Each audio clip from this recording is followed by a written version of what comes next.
Who is there? Friend to this ground. And leads me to the day, an honest soldier. Bernardo. So what is Horatio there? A piece of him. Welcome, Horatio. Welcome to Marcellus. Is this thing come again tonight? I have seen nothing. Horatio says 'tis but our fantasy, and will not let belief take hold of him, touching this dreaded sight twice seen of us. Therefore I have entreated him along with us to watch the minutes of this night, that if again the apparition come, he may approve our eyes and speak to it. Tush, tush. Will not come. Let us once again assail your ears that are so fortified against our story. What we have tonight seen, last night of all, when yon same star gets westward from the pole, had made his course illume that part of heaven, when Marcellus and I, when the bell, then beating... Peace, quick off! Look where it comes again! In the same figures, the king was dead! Look it not like the king, mark it, Horatio! Most like. It arrows me with fear and wonder. It would be Don't you speak to it, Horatio! What art thou that you surface this time of night together with that fair and warlike form in which the majesty of fair Denmark did sometimes march? By heaven, I charge thee, speak! Oh, it is offended! See, and it stops away. Stay! Speak! Speak! I charge thee, speak! Ah, 'tis gone. 'Tis gone, and will not answer. How now, Horatio? You tremble with pill. Is this not more than fantasy? What do you think, honestly? Before my God, I might not disbelieve without the sensible and true avouch of mine own eyes. Look it not like the king. As thou art to thyself. In what particular thought to work, I know not, but in the gross and scope of mine opinion, this bodes some strange eruption to our state. Do now sit down and tell me he that knows why this same strict and most observant watch so nightly toils the subjects of this land, and why such daily cast a brazen cannon and foreign mark for implements of war. Who is it that can inform me? That can I, at least the whisper goes so. Our last king, whose image even but now appeared to us, was, as you know, by Fortinbras of Norway, dared to the combat, in which our valiant Hamlet did slay this Fortinbras, who, on sealed compact, well ratified with law and heraldry, did forfeit with his life all those lands which he stood seized of to the conqueror. Now, sir, young Fortinbras, of unimproved metal, hot and full, hath in the skirts of Norway here and there sharked up a list of lawless resolutes for food and diet and enterprise to recover of us those foresaid lands so by his father lost. And this, I take it, is the main motive of our preparation, the source of this, our watch, and the chief head of this post-hasten. Rummaged. But stop! Behold, lo, where it comes again. Stay, illusion. If thou hast any sound or use of voice, speak to me. Stay and speak. Do something, Marcellus! Strike it! Do it, we will not say it! 'Tis gone again. We do it wrong, being so majestical to offer it this show of violence, for it is as the air, invulnerable, and our vain blows malicious mockery. He was about to speak when the cock crew. And then it started like the guilty thing upon a fearful summons, but look, the morn in russet mantle clad walks o'er the dew of yon high eastward hill. Great we are, watch up, and by my advice, let us impart be of seen tonight unto young him. For upon my life, this spirit, dumb to us, will speak to him.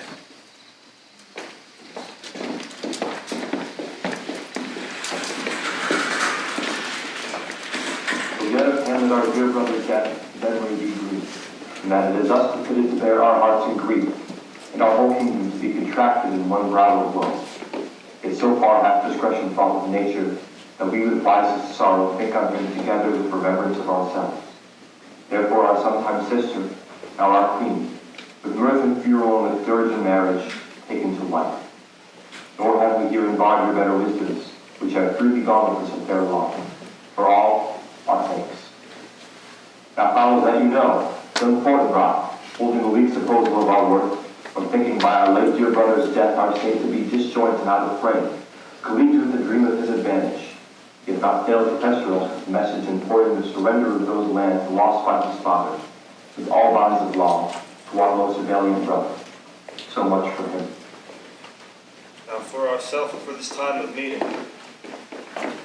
Thus much the business is. We have here to Norway, uncle of young Fortinbras, who, impotent and bedridden, scarcely hears of this his nephew's purpose to suppress his further gate herein. And we here dispatch you, good Cornelius, for bearer of this greeting toward Norway, giving to you no further personal power to business with the king, more than the scope of these dilated articles allow. Farewell, and let your haste commend your duty. In that and all things will I do my duty. We doubted nothing. Heartily farewell. Now, Laertes, what's the news with you? You told us of some suit. What wouldst thou beg, Laertes? That shall not be my offer, not thy asking. The head is not more native to the heart, the head more instrumental to the mouth, than is the throne of Denmark to thy father. What wouldst thou have, Laertes? My dread lord, your leave and favour to return to France. For now whence willingly I came here to show my duty in your coronations. Yet now I must confess that with that duty fulfilled, my thoughts and wishes bend again towards France, and I ask for your most gracious leave and pardon. Have you your father's leave? Hath, my lord, wrung for me my slow leave by laboursome petition, and at last upon his will I sealed my heart consent. I do beseech you, give me leave to go. Take thy fair hour, Laertes. Time be thine, and thy best graces spend it at thy will. But thou, my cousin Hamlet, and my son, A little more than kin and less than kind. how is it that the clouds still hang on? Not so, my lord. I'm too much in the sun. Good Hamlet, cast thy nighted colour off, and let thine eye look like a friend on Denmark. Do not forever with thy veiled lids seek for thy noble father in the dust. Thou knowest 'tis common, all that lives must die, passing through nature to eternity. I meant it is time. Would it be, why seems it so particular with thee? Seems, madam? Nay, it is. I know not seems. 'Tis not alone my inky cloak, good mother, nor customary suits of solemn breath, nor windy suspicion of forced breath. No, nor fruitful river in the eye, nor dejected behavior of the visage.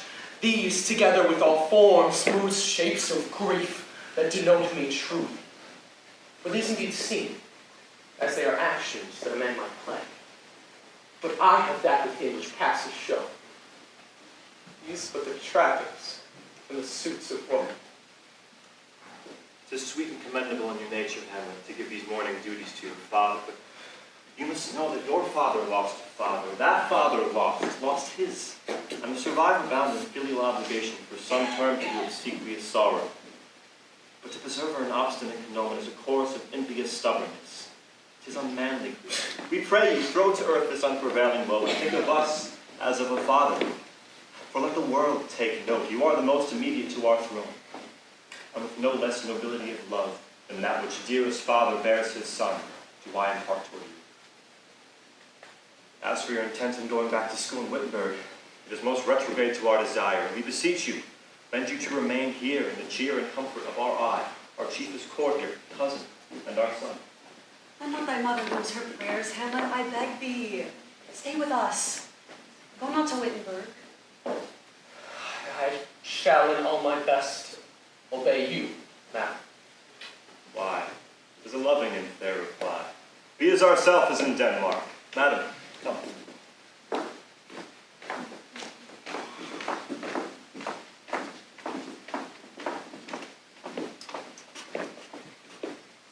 Oh, that this too sullied flesh should melt, thaw, and resolve itself into a doom. Or that the everlasting had not fixed his cannon against self-slaughter.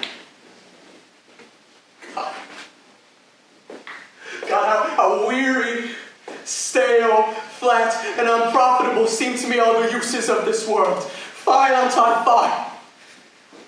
'Tis an unweeded garden that grows to see. Things rank and gross in nature possess it mere.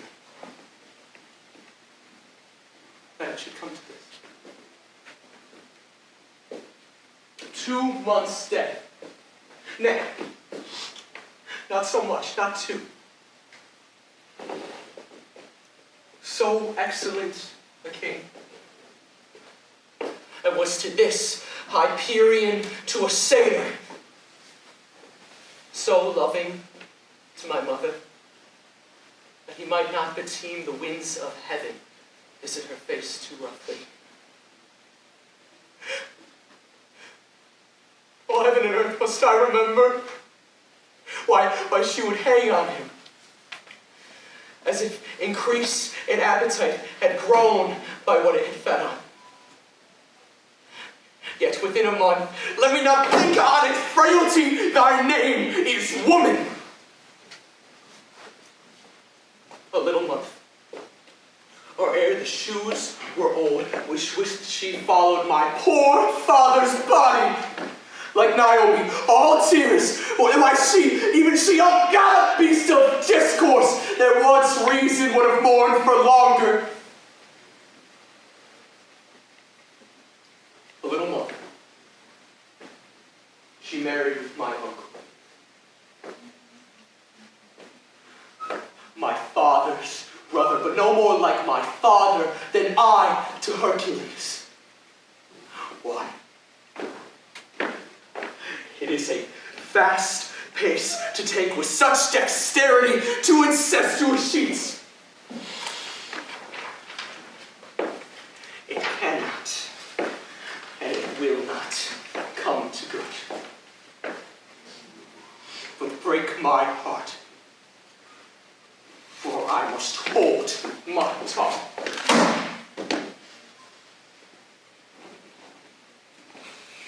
Answer your lordship. I'm very glad to see you, Horatio, or do I forget myself? The same, my lord, your poor servant ever. I shall not charge you with that. Marcellus? My good lord. I'm very glad to see you. Good evening, sir. How are you? What make you from Wittenberg? A truant disposition, my good lord. I would not hear your enemies say so. I know you are no truant. But, in faith, what make you to Elsinore? I'll teach you to drink deep ere you depart. My lord, I came to see your father's funeral. Do not mock me, fellow student. Methinks it was to see my mother's wedding. Indeed, my lord, followed hard upon. Thrift, Horatio! How boldly forth the baked funeral meats did coldly furnish forth the marriage tables. That I would see my greatest enemy in heaven, or ever I see the day, Horatio. Methinks I see my father. Where, my lord? My mind's eye, Horatio. I saw him once. He was a good king. He was a man. Shall not look upon his like again. My lord, I think I saw him yesterday. Who? My lord, the king. Your father. The king, my father. Seasoned your admiration for a while, within a 10 year, till I may deliver upon witness of these gentlemen this marvel to you. By God's love, let me hear it. 2 nights together had these gentlemen, in the dead waste and middle of the night, been thus encountered. A figure like your father appears before them, and with solemn march goes slow and stately by them. Thrice he crossed in front of their oppressed and fear-surprised eyes within his truncheon's length, whilst they, distilled almost to jelly with the active fear, stand dumb and speak not to him. But this, to me, in dreadful secrecy impart they did, and I, with them, the 3rd night, kept the watch, where, as they delivered, the apparition comes. I knew your father. These hands are not more like. Did you not speak to it? My lord, I did, but answer made it none. 'Tis very strange. hold you the watch tonight. We do, my lord. Then did you see it not, its face? My lord, I did. What looked it frowning, A countenance more in sorrow than in anger. and fixed his eyes upon you? Most constantly. Would I were there. It would have much amazed you. Very like. Stayed it long? What one with moderate haste might tell 100. I will watch tonight, perchance it will walk again. I warrant it will. And if it assume my noble father's person, then I shall speak to it. Though hell itself should gape and bid, I hold my peace. You have hitherto concealed this sight, be tenable in your silence still. I will requite your loss. Upon the platform, twixt 11 and 12, I will visit you, Our duty to your honor. and mine love as yours to me.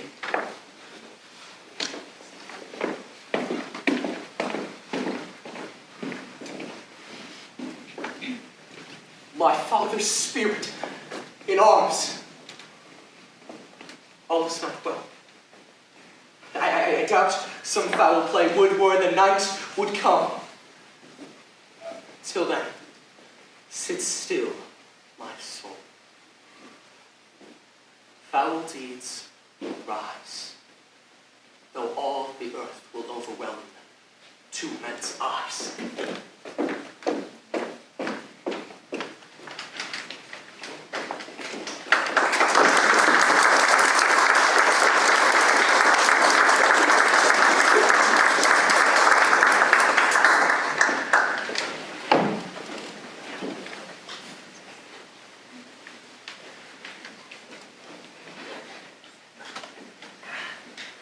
Well, my necessities are embarked. Farewell. And Ophelia, as the winds give benefit and the convey is assistant, do not sleep, but let me hear from you. Do you doubt that? For Hamlet and the trifling of his favor, it's a fashion and a toy in blood. Forward, not sweet. Sweet, but not lasting. No more. No more but so. Think it no more. For nature crescent does not grow alone in thews and bulks, but as the temple waxes, it grows wide withal.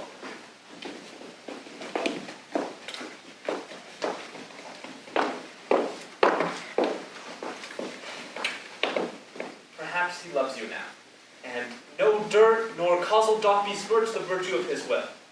But you must weigh what loss your honor will sustain if with too clean ear you list his songs, or lose your heart, or your chaste treasure open to his unmastered importunity. Fear it, Ophelia. Fear it, dear sister.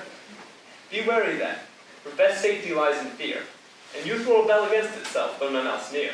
I shall the effect of this good lesson keep, as watchman to my heart. But good, my brother, do not, as some ungracious pastors do, show me the steep and thorny way to heaven, whilst like a puffed and reckless libertine, himself the primrose path of dalliance treads, and recks not his own rest. Oh, I fear I stay too long. But here our father comes. Yet here, Laertes. Aboard for shame. And these few precepts in thy memory look thy character. Give thy thoughts no tongue, nor any unproportioned thought its act. Be thou familiar, but by no means vulgar. Beware of entrance to a quarrel, but being in bear that the opposed may beware of thee. Give every man thy ear, but few thy voice. Take each man censure, but reserve thy judgment. Neither a borrower nor a lender be, for loan oft loses both itself and friend, and borrowing dulls the edge of husbandry. This above all, to thine own self be true, and it must follow, as the night the day, thou cannot be false to any man. Farewell. My blessing season this in thee. Most honorably do I take my leave, my lord. Farewell, Ophelia, and remember well what I have said to you. 'Tis in my memory locked, and you yourself shall keep the key of it. Farewell. Well, what is it, Ophelia, he has said to you? So please you. Something touching the Lord Hamlet. Marry, well bethought. has told me he has very oft of late given private time to you, and you of your own audience have been most free and bounteous.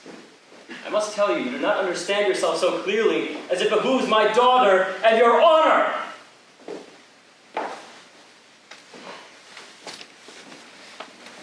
What is between you?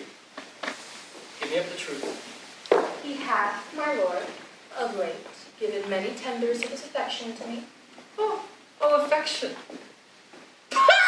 You speak like a green girl unsifted in such perilous circumstance. Do you believe his tenders, as you may call them? I do not know, my lord, but I should think. Mary, I will teach you. Think yourself a baby, that you have taken these fruits to true hay, which are not sterling. Tender yourself more dearly, or you'll tender me a fool. My lord, he hath importuned me with love in honorable fashion. Ah, fashion, you may call it. Ah, go to. And hath given countenance to his speech with almost all the holy vows of heaven. I do know, when the blood burns, how prodigal the soul lends the tongue vows. These blazes, daughter, giving more light than heat, extinct in both, even in their promises it is a making. You must not take for fire. From this time be something scanter of your maiden presence. As for Lord Hamlet, do not believe his vows. This is for all. I would not, in plain terms from this time forth, have you so slander any moment leisure as to spend time with or give words to the Lord Hamlet. Look to it, I charge you. Come your ways. I shall obey, my lord.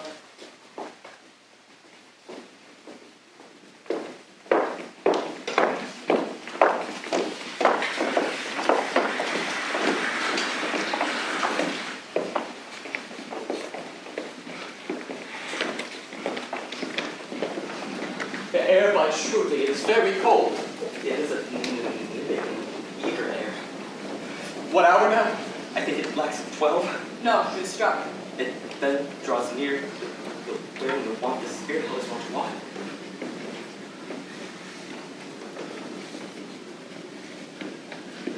The king doth wake tonight and takes his wraps.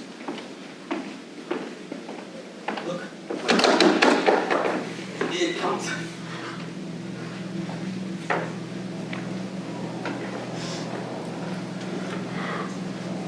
Angels and ministers of grace defend us. Be thy intents charitable or wicked.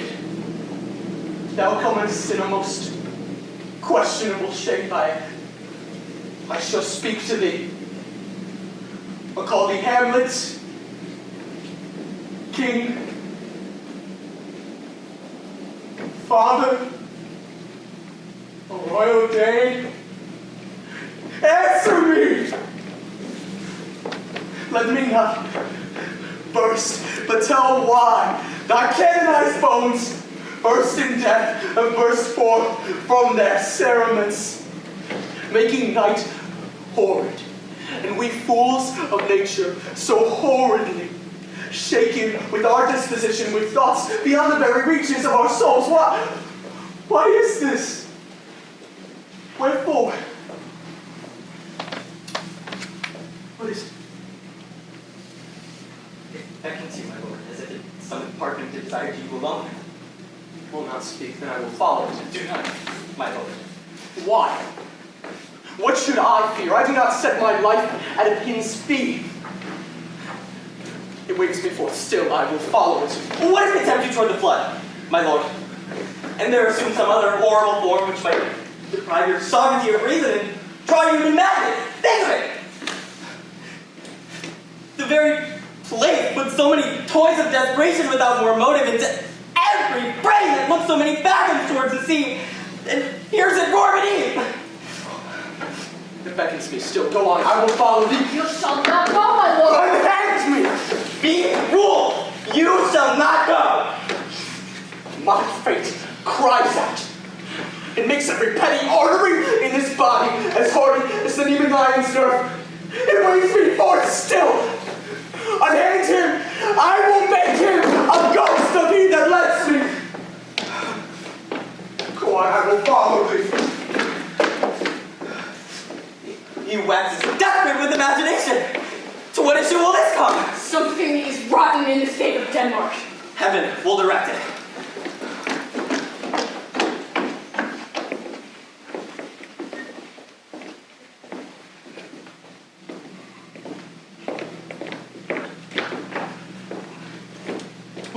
believe me, speak. I will go no further. Mark me, I will. my hour is almost come, when I, to sulphurous and tormenting flames, must render up myself. Oh, Spirit. Pity me not, but lend thy serious hearing to what I shall unfold. Speak, I am bound to hear. So art thou to revenge, when thou shalt hear. What? I am thy father's spirit, doomed for a certain term to walk the night, and for the days confined to fasted fires, until the foul crimes done in my days of nature are burnt and purged away. But this eternal blaze, it must not be to ears of flesh and blood. List. List. Oh, list! Oh, God! If thou didst ever thy dear father love, then revenge is most foul and unnatural. Murder. Murder? Murder most foul, as in the best it is, but this most foul, strange, unnatural. Hasten me to know it, so with I, with wings as swift as meditation, or thoughts of love, may sweep to my revenge. Find the act. Now Hamlet here, 'tis given that sleeping in my orchard, a serpent stung me. So now the whole ear of Denmark is by a forged process of my death rankly abused. But no noble youth, the serpent that stung thy father's life, now wears his crown. My prophetic soul, my uncle! I, that incestuous, that adulterate beast! Oh, wicked wit and gifts that have the power so to seduce, won to his will. My most seeming virtuous queen. Oh, Hamlet, what a falling off there was from me, whose love was of that dignity that it went hand in hand even with the vow I made to her in marriage, to descend upon a wretch whose foul gifts were poured at those of mine.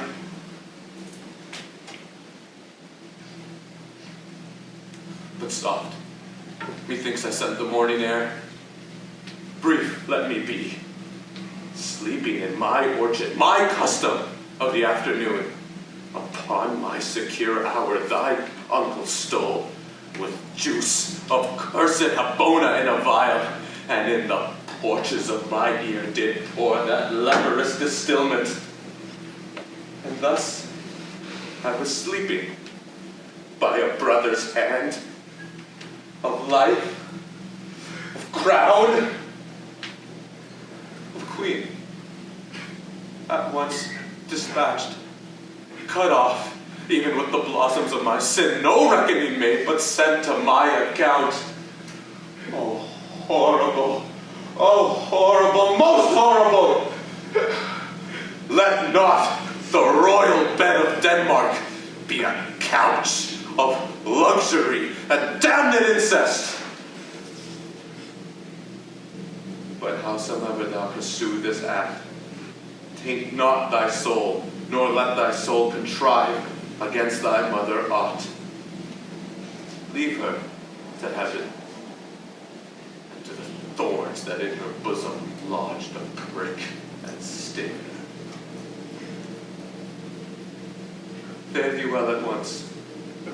Adieu, adieu, adieu. Remember me.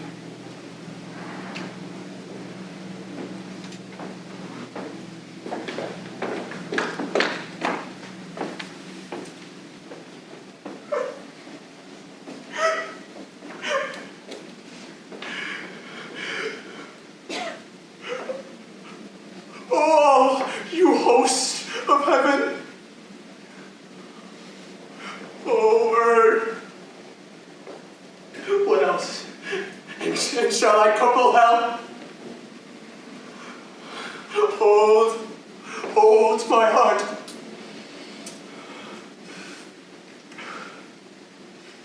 Remember thee. I, poor this distracted globe remember thee. Yes, I shall wipe from the table of my memory all fond, trivial records, all saws of books, all pressures past. Thy commandment alone shall live in the book and volume of my brain, by heaven! Oh, pernicious woman! Oh, villain! Villain! Villain! Smiling damn villain! That one may smile and be a villain. At least I know it may be so here in Denmark.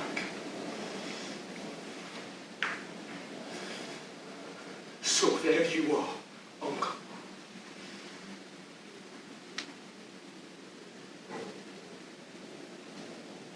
Now to my word. It is adieu. Adieu. Remember me. I have sworn it. My lord, what error? The heavens secured him. So be it. What news, my lord? How wonderful. Good, my lord, tell it. Nay, you'll reveal it. Not I, my lord. By heaven. Nor I, my lord. What heart of man once thinketh, but you'll be secret? I. By heaven, my lord. Never a villain dwelling in all of Denmark, but he's an errant knave. It need no ghost, my lord, come from the grave to tell us this. The vision of a spirit. It is a good ghost. That, let me tell you, but for your desire to know what is between us, overmaster it as you may. Good friends, for you are friends, scholars, and soldiers. Do me one poor request. What is it, my lord? We will. Never to speak of that which you have seen tonight. Swear by my sword. Swear! Rest. Rest, perturbed spirit. So, gentlemen, as poor a man as Hamlet is, I express my love and friending to you both. Evan, we must not lack.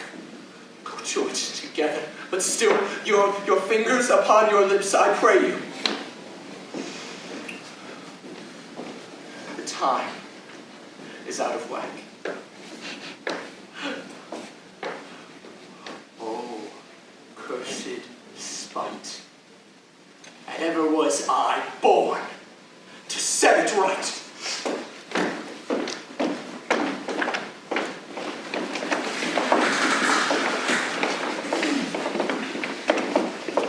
Money in these notes, Roial.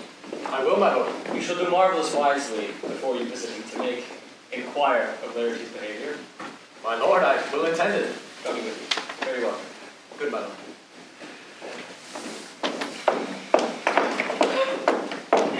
How now, Ophelia? What's the matter? Oh, my lord, I've been so affrighted. With what in the name of God? My lord, as I was sewing in my closet, Lord Hamlet with his doublet all embraced, pale as his shirt, his knees knocking each other, and with a look so piteous and purport as if he had been loosened out of hell to speak of horrors. It comes before me. Mad for thy love? My lord, I do not know it, but truly I do fear it. Well, what said he? He took me by the wrist and held me hard. Then goes he to the length of all his arm, and with his other hand thus o'er his brow, he falls to such perusal of my face as he would draw it. Long he stayed so.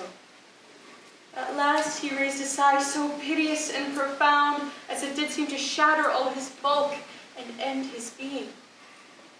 That done, he lets me go, and with his head over his shoulder turned, he seemed to find his way without his eyes.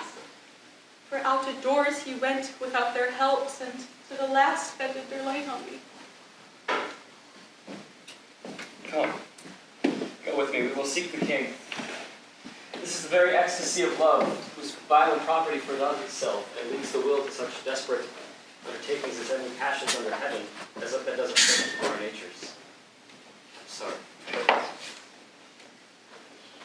What, have you given him any harsh words of late? No, but as you did command, I did deny his letters and repelled his access to me. That made him mad. I'm sorry that with better heed and judgment I had not courted him. I feared he did but trifle and meant to rack thee, but through my jealousy.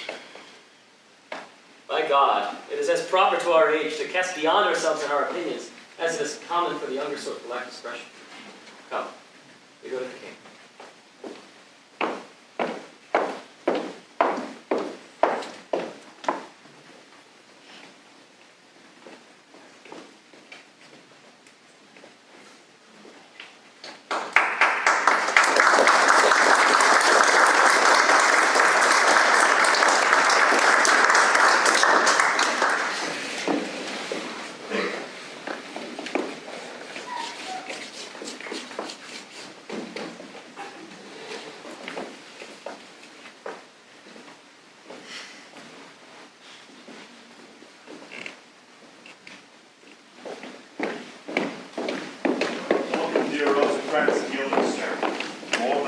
Long to see you than you had to use you to provoke our hasty sentiment. Something have you heard of Hamlet's transformation, so-called, what it should be, more than his father's death, and so much good and understanding from himself I cannot dream of. I entreat you both, that being of so young days brought up with him, to vouchsafe your rest here in our courts a little time, to buy your companies, to draw from our pleasures, and to gather from him so much as from occasion as you may glean, whether aught to us unknown afflicts him thus, that, open, lies within our remedy. We have much talked of you, and sure I am there is not two men living to whom he more adheres. It would please you to show such gentry and goodwill as to expend your time with us a while. Your visitation shall receive such thanks as fit a king's remembrance. Both your majesties, might by the sovereign power you have to us put your dread pleasures more to command than to entreaty. But we both obey, and here give up ourselves in the full bent, to lay our service freely at your feet, to be commanded. Ah. Thanks, Rosencrantz and gentle Guildenstern. Thank you, Guildenstern, and gentle Rosencrantz. I beseech you instantly to visit my too much changed son. Heavens make our presence and our practices pleasant and helpful to him. Amen.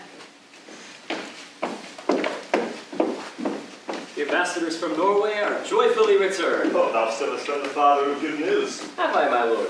I assure my good liege I hold my duty as I hold my soul, both to my God and to my gracious king. And I do believe I have found the very cause of Hamlet's lunacy. Oh, speak of that. That's what I want to hear. If first admittance to the ambassadors, my news will be the fruit of that great feast. Thyself to bring them and bring them in. Tell me, my dear Gertrude, you have found the head and source of all your son's distemper. I doubt it is no other but the maid, his father's death and our hasty marriage. Well, we shall see. Welcome, my good friends. Say, Cornelius, welcome our brother Norway. Most fair returns of greetings and desires. Upon our first, he sent out to suppress his nephew's levies, which to him appeared to be preparation against the Polack.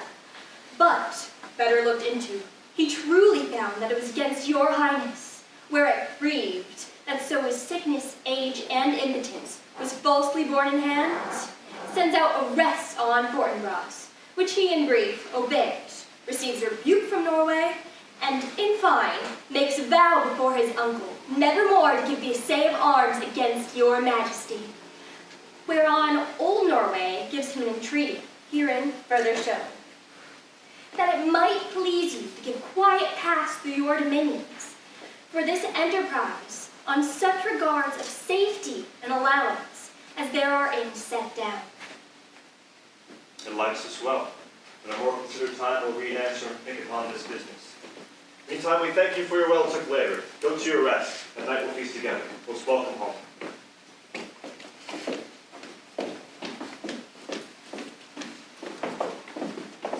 Right. I will be brief. Your noble son is mad. More matter with less art. Madam, he's mad! 'Tis true. 'Tis true, and pity. 'Tis true. now remains we find out the cause of this effect, or rather, cause of this defect. For effect defective comes by cause. Thus it remains, and the remainder thus dependent. I have a daughter who, in her duty and obedience, Mark hath given me this. Now, gather and surmise. The celestial, in my soul's idol. Most beautified Ophelia. That's an ill phrase! A vile phrase! Beautified is a vile phrase! But you shall hear. Thus. In her excellent bosom. Oh, came this from I will be faithful. Doubt thou the stars of fire. Doubt the sun doth move. Doubt truth to be a liar, but never doubt I love. My dear Ophelia, I am ill at these numbers. I have not art to reckon my wrongs.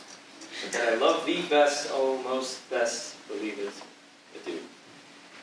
That I never more, and while this machinist did Hamlet. This in obedience hath my daughter given me. How does she receive this love? What do you think of me? As a man faithful and honest. I would fain prove so. But what might you think? Had I seen this hot love on the wing, what might you? Or what might your good majesty the queen here think?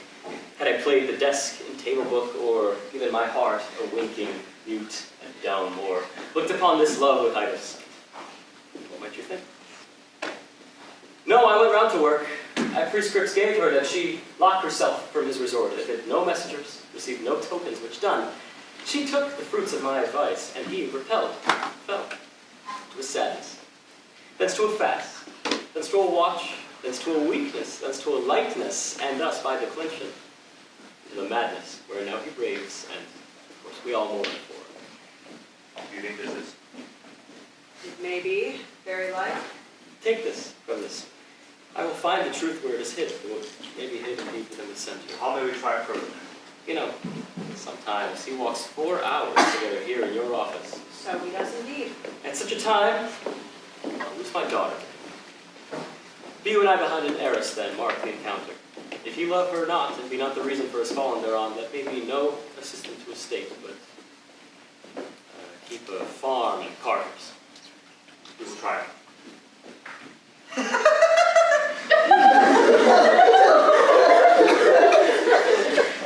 Of course, sadly, the poor wretch comes. Waiting. Away. I do beseech you both away. I'll board him presently. Give me leave.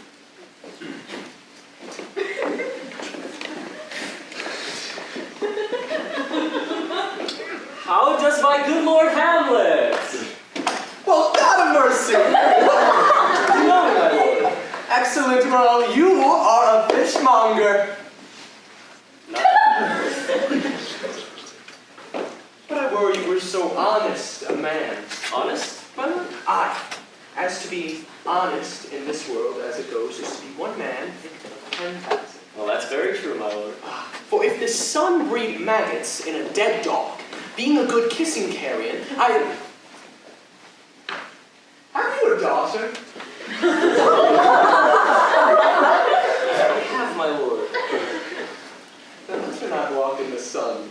For conception is a blessing, but to conceive, well, friend, look to it.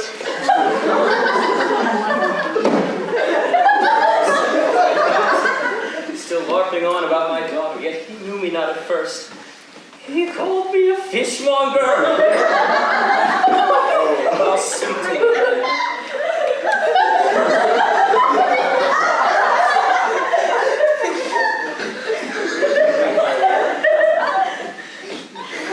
Words. Between whom? I mean the matter that you read, my lord. Slander, sir!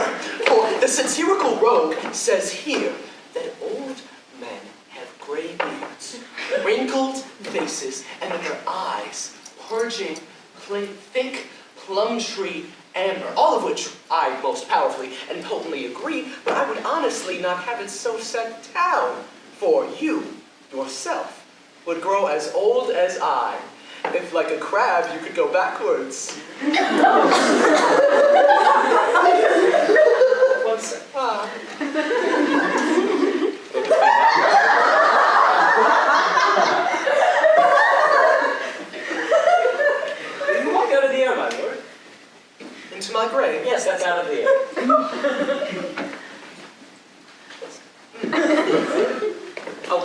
sometimes his replies are, I will take my leave of him and suddenly contrive the method of meeting between him and my daughter. I will take my leave of you, my lord. Sir, there is nothing that you can more willingly part with me withal. Except for my life. Except my life. Except my life. Very well. These tedious old fools.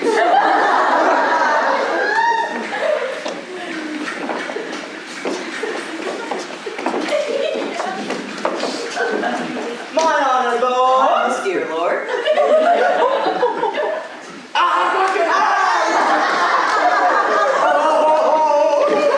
Guildenstern, Rosencrantz, how do you both? Oh, as the indifferent children of the earth, happy and that we are not over happy. On fortune's cap, we are not the very button. Nor are you the soles of her shoes. Oh, neither, my lord. Oh, then. You live about her waist, in the middle of her favors. Gave her private suite. The secret parts of fortune! Oh, most true! She was a strumpet. Well, what news? Oh, none, my lord, but that the world has grown honest. Then doomsday is near. Your news is not true. Let me question it in more particular. What have you deserved at the hands of fortune that you send you to prison hither? Prison, my lord? Denmark's a prison. It is the world one. Ah, a goodly one in which there are many confines, wards, and dungeons. Denmark being one of the worst. Well, we think not so, my lord. Well, then, I think it's because it is none to you, for there is nothing good or bad about it, but it is thinking that makes it so. Why? To me, it is a prison. Why then your ambition makes it one. 'Tis too narrow for your mind. Oh, God, I could be bounded in a nutshell, and still count myself king of infinite space. Would it were I did not have bad dreams. For, shall we to the court? For by fay I cannot reason. Will wait upon you. I will not charge you with that, but, please, tell me, in the beaten way of friendship, what did you to Elson? To visit you, my lord, no other occasion. Beggar that I am even poor in thanks, but I thank you. No, my thanks are too dear a half. Were you not sent for? Come, deal justly with me. What should we say, my lord? Anything but to thy purpose. You were sent for. It's a kind of confession in your looks that your modesties have not color enough to craft. The good king and queen sent for you. To what ends, my lord? Well, that you must teach me, but let me conjure you by the rights of our fellowship, by the constancy of our youth, and the obligation of our ever-preserved love. Be even and direct with me, whether you were sent for or no. What say you?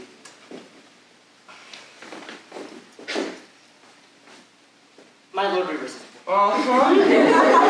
And I will tell you why, so that my anticipation prevents your discovery, and you won't no feather to the king and queen in your secrecy.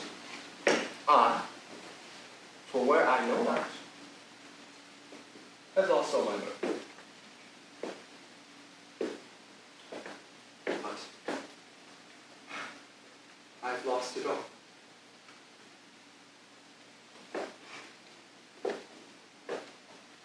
You okay, my lord? I have lost all of my mirth. Well, my lord, there's no need for that. The players are coming hither. Play. Yes, my lord. Oh, well, the king shall be welcome. He will do tribute of me. The knight shall use his foil and target. The lover shall not sigh gratis. And, the lady, well, she shall be able to speak her mind freely, or else we palter. What players are these? Even those you are wont to take such delight in, the attractions of the city. There are the players! Here, come, give me thy hands. You are welcome in Elsinore, welcome. But my aunt, mother, and my uncle, father are deceased. Mean what, my dear lord? I am mad north-northwest. When the winds are southerly, I know a hawk from a hen shop. We'll be with you, gentlemen. Guildenstern, and you two, and each ear a heel. See that great big baby who is not yet out of the swaddling cloth? I do prophesize that he comes to me to tell me of the arrival of the players. Mark it. Ah, yes, and so on a Monday, 'tis indeed. My lord, I have news to tell you. The actors are come hither, my lord. Buzz, buzz. Upon my honor. Then arrived, each actor on his ass. Why? The best actors in the world, either for tragedy, comedy, history, pastoral, comical, tragical, historical, pastoral, tragical, comical, historical, pastoral, scene undividable, or poem unlimited. For the law of writ and liberty, these are the only men!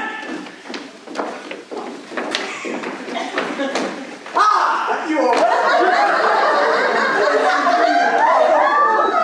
my old friend!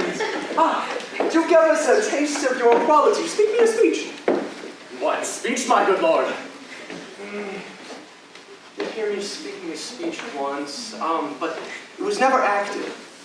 Or if it was, no more than once. For it pleased not a million. But 'twas caviar to the general, but it was a most excellent play.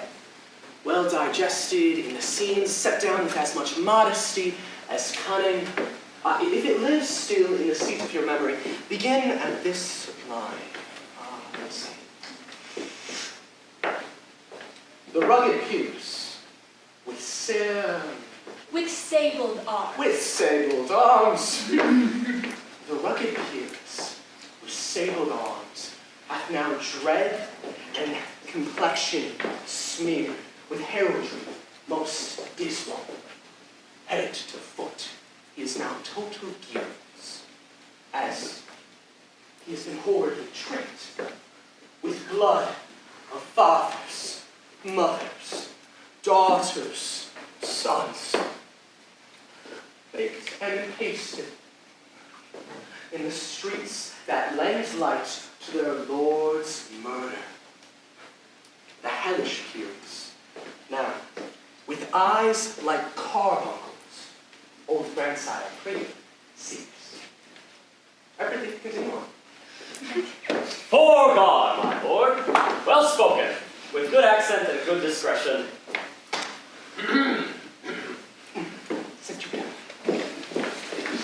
Anon, we find him, striking too short and brief. His antique sword, rebellious to his arm, lies where it falls, repugnant to his command. Unequal match, peer supreme in rage, strikes wide, but with the width and wind of his fell sword, the enarmored father falls. Then, senseless Ilium, seeming to feel this blow with flaming top, swoops to his face, and with a hideous crash takes prisoner Pyrrhus' ear. For lo, as his sword was reclining on the milky head of Reverend Priam, it seemed in the air to stick. So as a painted tyrant, Pyrrhus stood, and like a neutral to his will and matter, did nothing. So, as we often see against some storm, a silence in the heavens, though wrack stand still. The bold winds, speechless, and the orb below as hush as death, and on the dreadful thunder doth render the region. So, after a brief pause, aroused in vengeance, sets Pyrrhus new a work. Alas, his bleeding sword now falls on Priam. Out, out, thou strumpet fortune! All you gods and generals renowned, take away her power! This is too long. I shall borrow your beard. I prithee go on. But who, although had seen the Moblet Queen? Moblet Queen? Hey, that's pretty good. Moblet Queen is good. Running barefoot, up and down, threatening the flames with risen room. Crouched upon her head where the late diadem once stood. And for a robe about her length and over-teeming loins, a blanket, but with the act of fear all caught up. Who this is seen with tongue and venom steeped against fortune's sake would treason have pronounced. But if the gods themselves had seen her then, as she saw Pyrrhus make malicious sport in mincing his sword with her husband's limbs, and the instant burst of clamor that she made, unless things mortal move them not at all, would have made milch in the burning eyes of heaven, and bring passion to the gods. Prithee, no more. Tis so, we will hear more of it tomorrow night. My lord, I bid you take these players in. And would you not, were you dead, hear a bad epitaph, or they ill reported? Go. Thompson. After me. Dost thou hear me, old friend? Could you play the murder of Gonzaga? Aye, my lord. Good. We'll have it tomorrow night. And you could, for a need, if it were set down some 12 and 16 lines and inserted, could you not? Aye, my lord. Follow that lord, and mock him not. My good friends, you are welcome in Alcina. Oh, good, my lord. I'll leave you till tonight. Fine. So goodbye to you.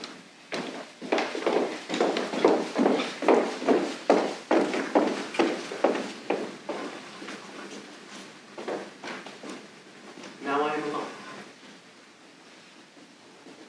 What a rogue and peasant slave am I. Is it not monstrous that player there could force his soul to its own conceit, and having followed her work, his visage waning, tears in his eyes, distraction in his aspect, all of the signs of conceit of soul. And for what? For nothing. For Hecuba. For what would he do? He had my pain and cue for passion.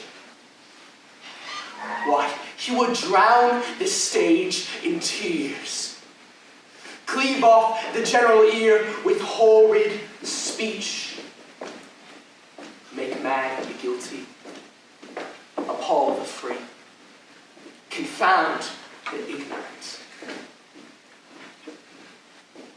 Yes.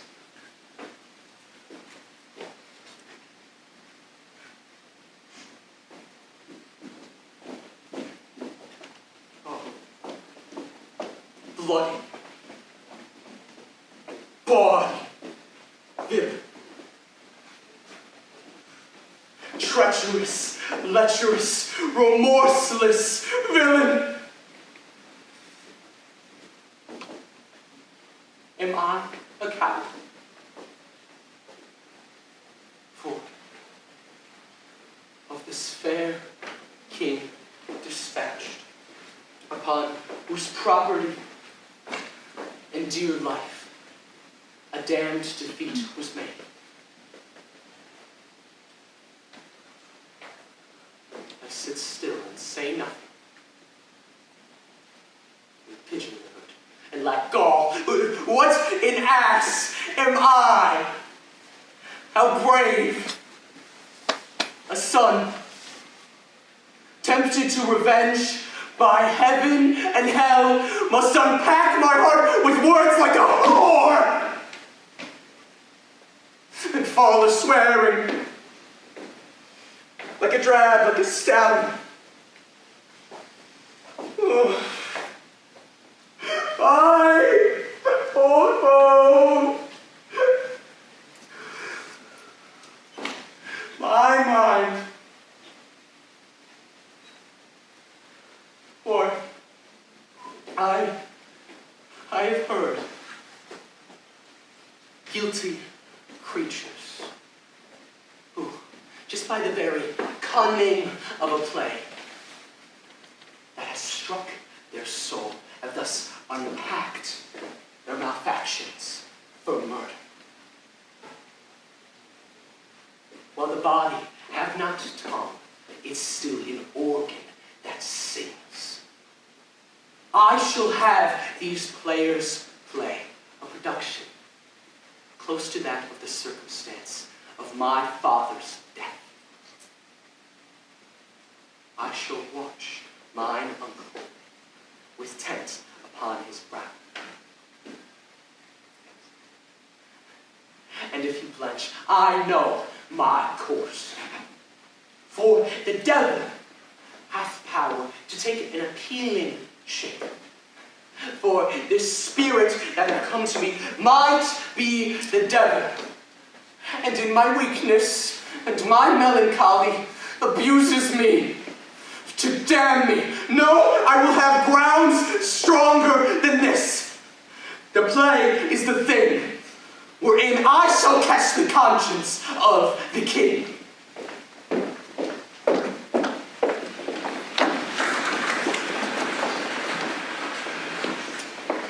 Can you by no drift of conference get from him why he puts on this confusion, breaking so harshly all his days into wide with dangerous and turbulent news? Well, he does confess he feels himself distracted, but from what cause he will by no means speak. Nor do we find him forward to be sound. But with a crafty madness, keeps aloof when we would bring him on to some confession of his true state. Did he receive you well? Most like a gentleman. And did you essay him to any pastime? Madam, it so fell out that certain players were art on the way. But these we told of him, and there did seem in him a kind of joy to hear of it. They are here about the court, and as I think, they have already ordered this night to play before him. 'Tis most true. And he beseeched me to entreat your majesties to hear and see them. With all my heart. And it doth much content me to hear him so inclined. Good gentlemen, give him a further edge, and drive his purpose to these delights. We shall make it. Speak words with us too. We have closely sent for Hamlet hither that he, as twere by accident, may hear of front of Delia. Her father and myself, lawfulest spies, would so bestow ourselves that, seeing unseen, we may of our encounter frankly judge, and gather by him if he's behaved, to defeat the affliction of his lover, know that thus he suffers. I shall obey you. And for your part, Ophelia, I do hope that your good beauties be the happy cause of Hamlet's wildness. So shall I hope your virtues bring him to his wonted ways again. Both your honors. Madam, I wish it may. Ophelia, walk you here. Gracious, so please you may bestow ourselves. Read upon this book that showeth such an exercise made color through loneliness.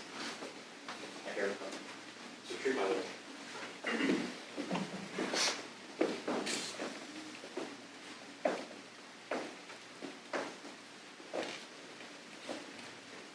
To be or not to be? That is the question.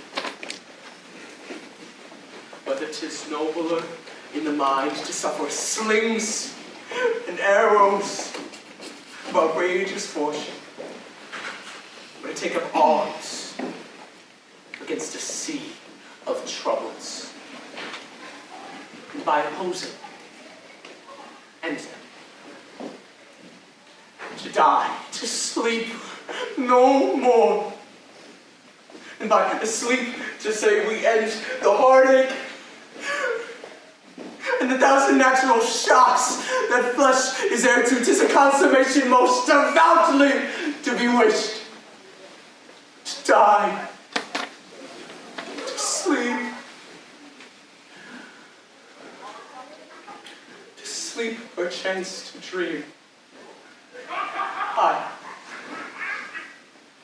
There's the rub. For in that dream of sleep, what dreams may come? When we have shuffled off this mortal coil, must give us pause. There's the respect that makes calamity of so long life. For who would bear the whips and scorns of time, the oppressor's wrong, the proud man's contumely, the pangs of despised love, the law's delay, the insolence of office, when he himself could make quiets with a bare thought.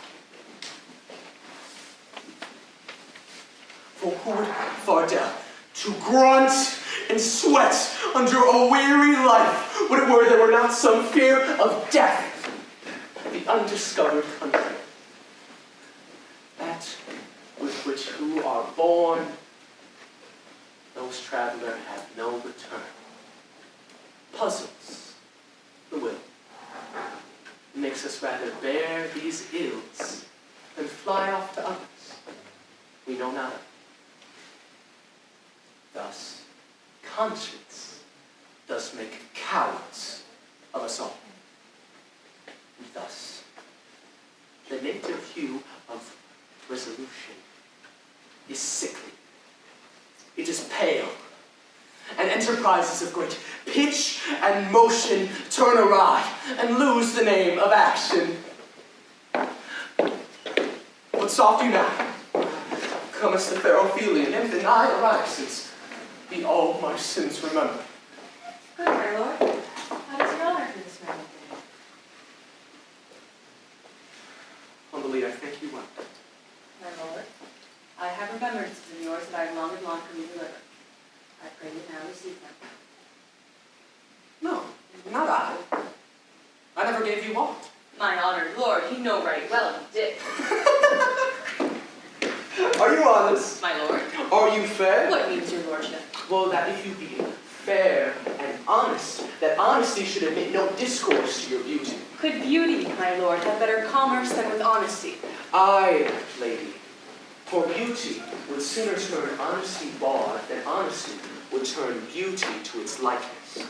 This was once a paradox, but time does make it so. I did love you once. Indeed, my lord. You mean you believe so? You should not believe, for we cannot so inoculate our old stock, though we wish we will. I loved you not. I was the more deceived. Get thee to a nunnery, for thou be a breedest of sinners. I myself am indifferent, honest, but what you have said, it'd be better that my mother had not borne me. I am very proud, vengeful, ambitious, with more offenses at my beck than thought to give them to, more imagination to give them shape, or time to act them in. We are errant knaves all, believe none. Get thee to a nunnery. Where is thy father? At home, my lord. Good, then let the doors be shut upon him, so that he may play the fool, but in his own house. Oh, heaven! Get thee to a nunnery. Go. And if thou wilt need marry, marry a fool.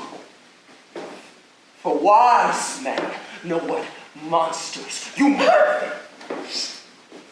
Get thee to a nunnery. Go. Oh, heavenly powers, restore him!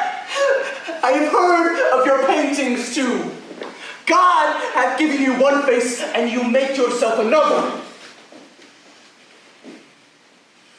You make your wantingness your ignorance.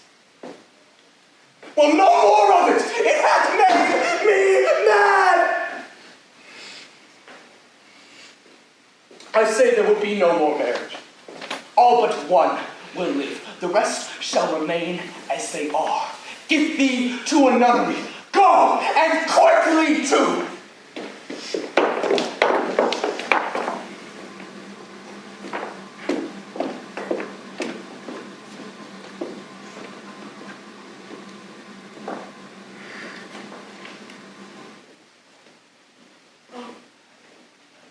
When a noble mind is here o'erthrown, the courtiers, soldiers, scholars, eye, tongue, sword, the expectancy and rose of the fair state, glass of fashion, and the mold of form, the absurd of all observers, quite down.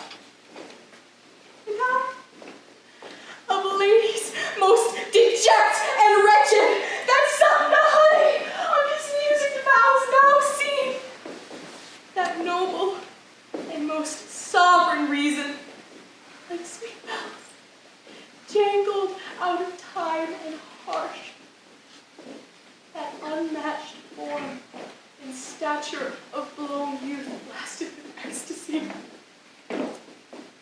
Oh, woe is me, to have seen what I have seen.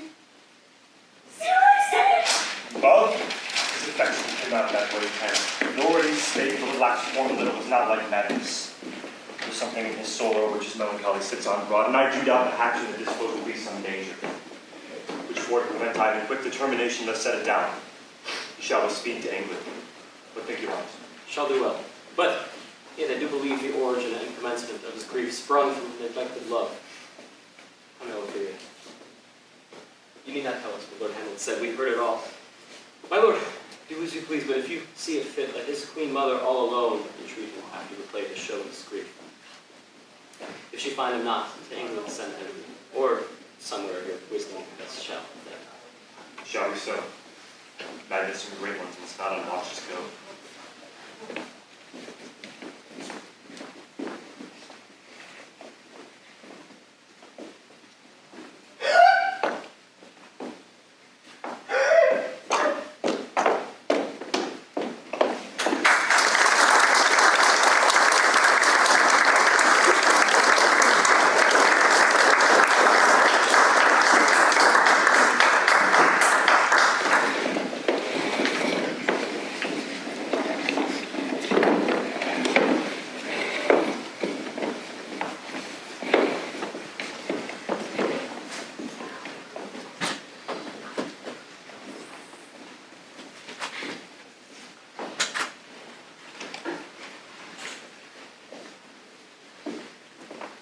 I prithee, pronounce it to me as I did to you, trippingly on the tongue.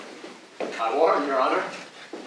Match the action to the word, and the word to the action. And let those that play your clowns say only as much as is set down for them.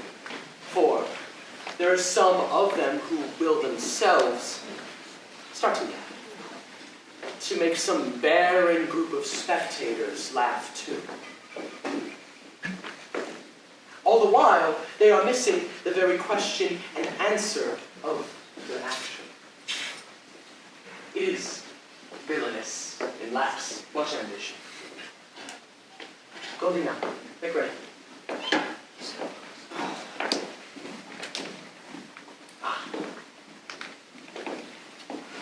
How now? Lord, will the king hear this production? And the queen too, presently. Help the actors to haste. Will you help to hasten them? I got it.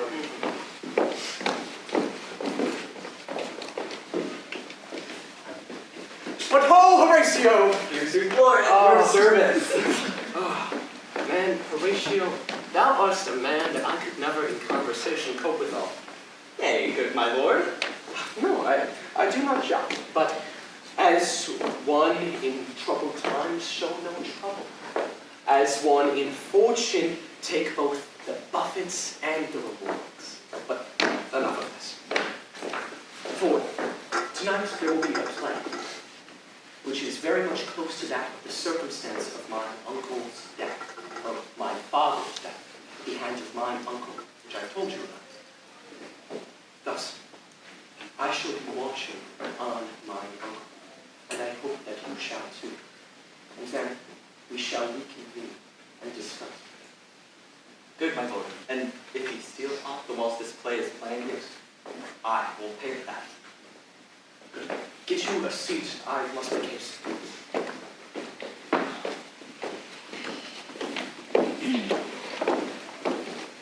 Now there's our cousin Hamlet. Ah, excellent, well, as in the chameleon's dish, flicking at the air. I have nothing left to answer, Hamlet. These words are not mine. Nor are they mine. The words aren't mine. You, sir, you did perform in university. That did I, my lord, and I was considered a good actor. What did you enact? I did enact Julius Caesar. I was killed in the Capitol. Brutus killed me! Why, what a shame for him to kill so capital a cat. Come in, my dear Hamlet, sit by me. No, good mother. He is mental more attractive.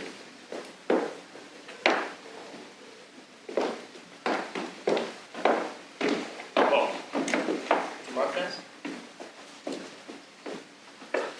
Lady, shall I lay upon your lap? No, my lord. No, I mean my head upon your lap. My lord? You think I meant more country matters? I think nothing, my lord. 'Tis fair enough a thought to lie between maids' legs. What is, my lord? Nothing. You are married, my lord. Aye, why? Who I? I, my lord. Well, why should I not be? Look how cheerfully my mother is. After my father died but 2 hours ago. Nay, 'tis twice 2 months, my lord. So long. Ah. Well, then let the devil wear black, for I will wear a suit of sables. There is hope still for a man's legacy to outlive his life half a year. For us and for our tragedy, you stooping to your clemency, we beg your hearing and patience. Is this prologue or posing of a ring? 'Tis brief, my lord. As woman's love.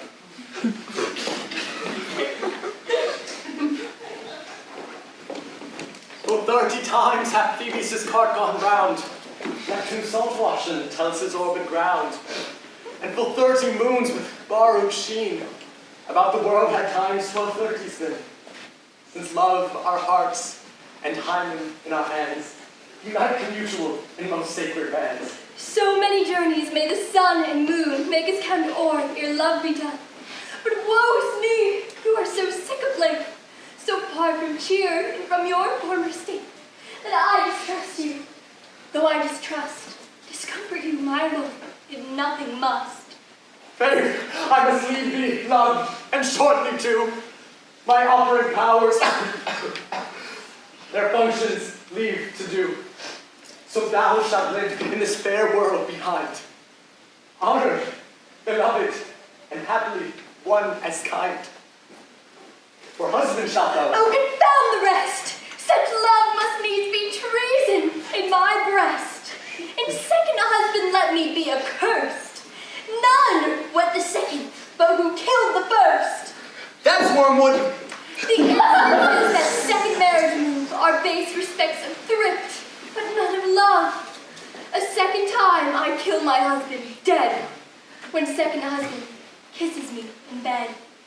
Now, I do believe you think one now to speak, but what we determine oft we break, and yet still our devices are overthrown. Thoughts are ours, their ends, none of our own. So thou may think thou wilt no second husband wed, but die thy thoughts when thy first husband is dead. Both here and hence pursue me lasting strife. If once a widow, ever I be a wife. That you should break it now. 'Tis deeply sworn. I pray you, leave me here a while. I fain I must beguile the tedious day with sleep.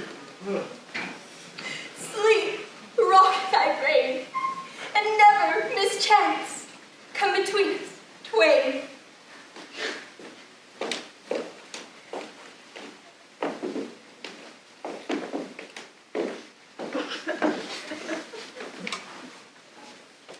Lady, how do you like this play? The lady doth protest too much, methinks. But she'll keep her word. Have you heard the arguments? Is there no offense in it? No, 'tis jots. Poison in jots. No offense in the world. What do you call the play? The mousetrap. 'Tis a knavish piece of work, but what of that? Your Majesty and we have free souls. Our withers are unknown, at the gully chambers. This one is Lucianus, nephew to the king. You are as good as a chorus, my lord. Aye, Libby. I can tell between you and your love if I can interpret the puppet's daddy. You are keen, my lord. You are keen. Begin, murderer! Let not thy damnable faces live. The croaking raven doth bellow for revenge. Begin! Spots black, hands apt, drugs fit, and time run. Thou mixture rank of midnight weeds collected, Hecate's band, thrice blasted, thrice infected, thy natural magic and dire property of life usurp immediately.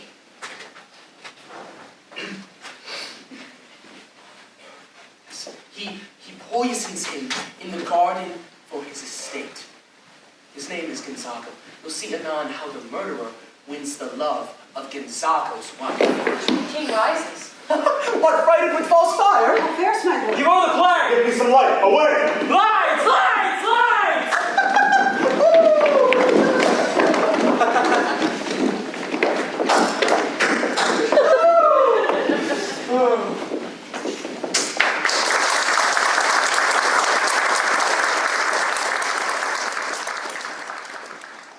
Good Horatio!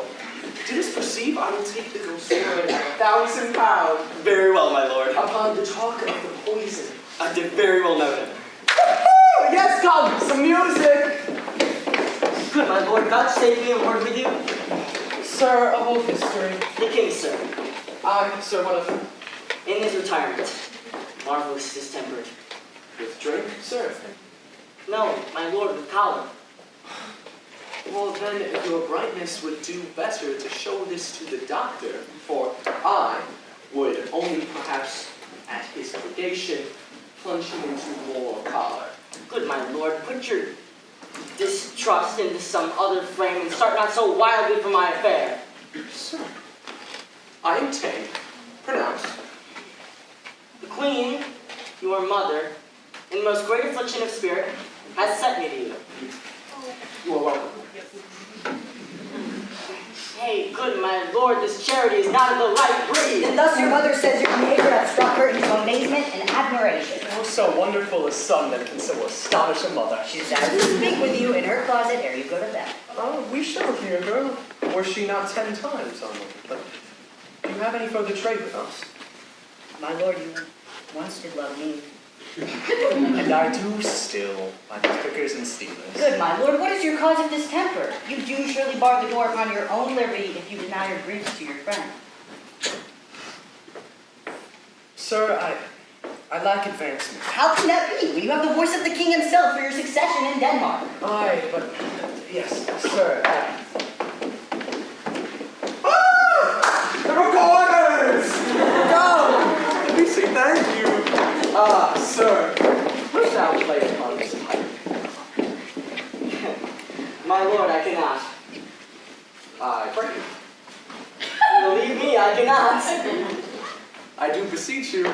I know no touch of it, my lord. Well, it is as easy as lying.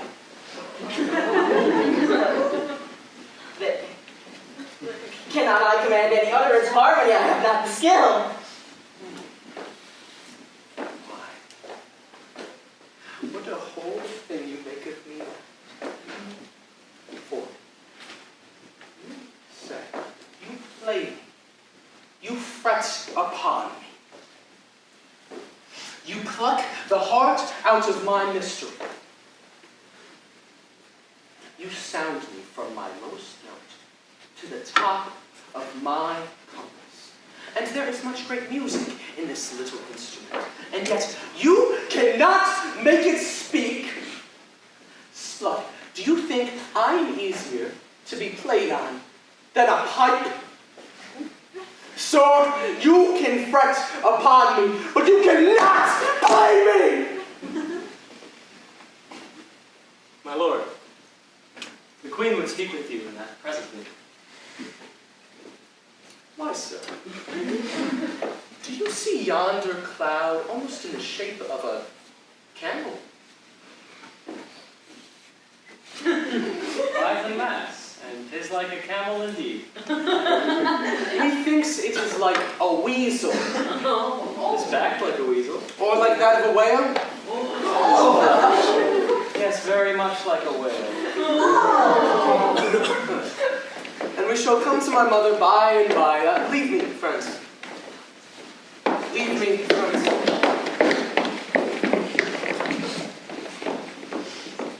Now is the very fishing I'm at. When churchyards yawn, and hell itself breathes out contagion into this world. Now could I drink of hot blood and do such bitter business as day would quake to look on. But soft, you know, to thy mother. I will be cruel, not unnatural. I will speak daggers at her, but here's none. For what I may say, some ever she be shent. Send her seals, never, my soul consent.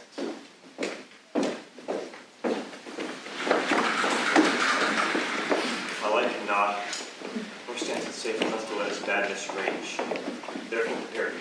I know permission will forthwith dispatch thee to English no longer. The terms of our estate may not endure hazard so near as doth hourly grow on the ground. We will hasten. My lord, he's going to his mother's closet. Behind an arras, I'll convey myself to hear the process. A warrant shall tax involvement, as you said, and wisely it was said, 'tis meet with some more audience than a mother, since nature makes them partial should or hear the speech advantage. Very well, my liege. I'll call upon you or you go to bed and tell you what I know. Thanks, dear my lord. Oh, my offenses, right! It smells to heaven! It hath the primal, eldest curse upon it. Brother's murder. Pray, can I not? Though inclination be sharp as will.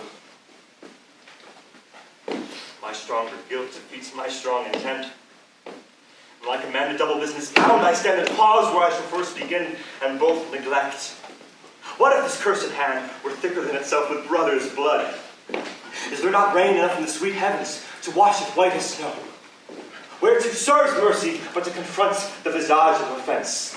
And what's in prayer but this twofold force be forestalled ere we come to part, or pardon being done? And I'll look up. My fault is past. But no form of prayer can serve my turn. Forgive me my foul murder, that cannot be. Since I am still possessed of effects for which I did the murder, my crown, mine own ambition, and my queen. May one be pardoned and retain the offense. And the corrupted currents of this world against this gilded hand may shove by justice. And oft is seen the wicked tries itself, buys out the law. Now might I do it. Now he is a prey. And now I'll do it.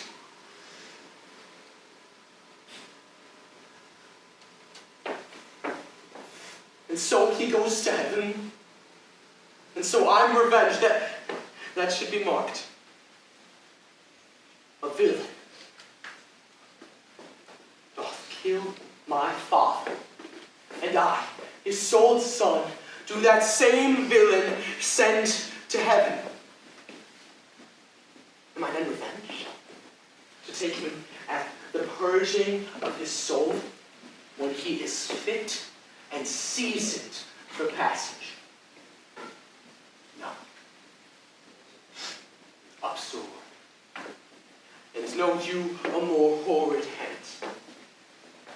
When he's in the incestuous pleasure of his bed, drunk, asleep, in his rage, at game, a swearing, or about some act in which there is no relish of salvation in it, then I shall trip him, so that his heels kick up at heaven, and his soul be as damned and dark as to hell where it goes.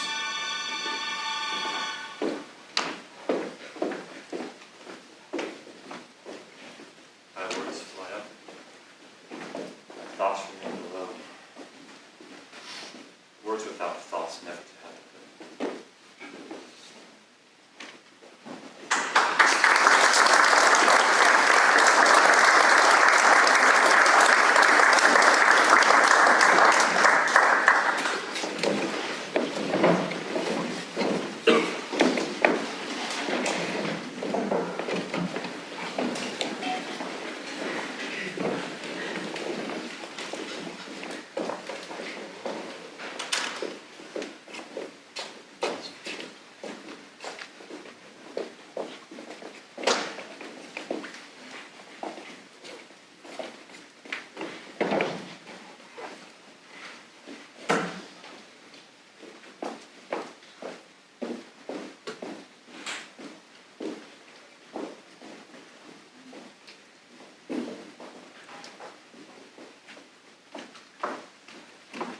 He will come straight. Look, you lay hold to him.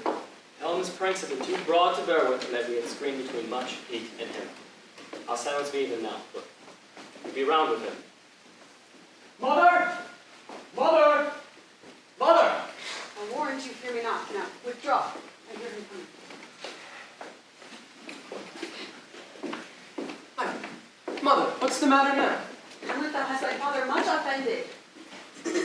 Mother, you have my father much offended. Come, come, you answer with an idle tongue. Go, go, you question with a wicked tongue. Why, how now, Hamlet? What's the matter now? Have you forgotten me? No, by the rood, not so. You are the queen, your husband's brother's wife. And would it were not so, you are my mother. Oh, nay. Then I'll set those to you that can speak. Come, come, and sit you down, and you shall not budge. Not till I set you up a glass, where you may see the innermost part of you. What wilt thou do?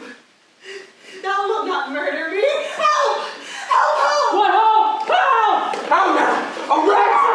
Dead for a ducat dead! Oh! I am slain! What hast thou done? Nay, I know not. Is it the king? Oh, what a rash and bloody deed is this! A bloody deed. Almost as bad, good mother, as kill a king and marry with his As brother. kill a king. Aye, lady, what's my word?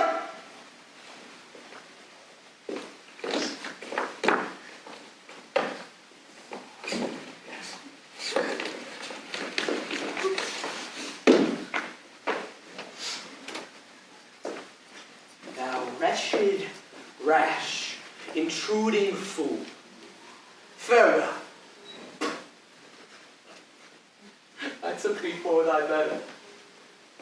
Take thy fortune. Thou findest to be busy is of some danger. Peace, sit you down, leave wringing of your hands, and let me wring your heart, for I shall, if it be made of penetrable stuff. If damned custom have not so made it brazen against proof and bulwark of sense. What have I done that thou durst let thou tell me you are so rude against me? An act that blurs the blush and grace of modesty. Calls virtue hypocrite. Plucks the rose off the fair forehead of an innocent love, and sets a blister there. makes marriage vows as false as Dicer's oath. I mean, what act? That roars so loud and thunders in the index. Why, look you here upon this picture, on this, the counterfeit presentment of two brothers. See what grace was seated on this brow? Hyperion's curls, the front of Jove himself. An eye like Mars's to threaten and command. A combination and a form, indeed, where every god did seem to come together to make an assurance of a man. This was your husband. Look you now what follows. Here is your husband, like a mildewed ear, blasting at his wholesome brother. Have you eyes? For who would from fair mountaintop leave to feed and batten on this moor? I say, have you eyes? Do not say it is love. For at your age, the heyday in the blood is tame. It is humble, and it waits upon judgment. And what judgment would step from this to this? Oh, shame! Where is thy blush? Oh, Hamlet, speak to me no more. Thou hast turned my eyes into my very soul, upon which I see such black and grained spots as will not leave their taint.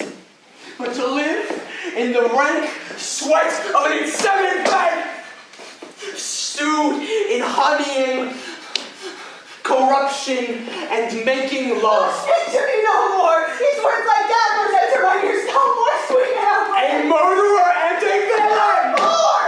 A king of shreds and patches!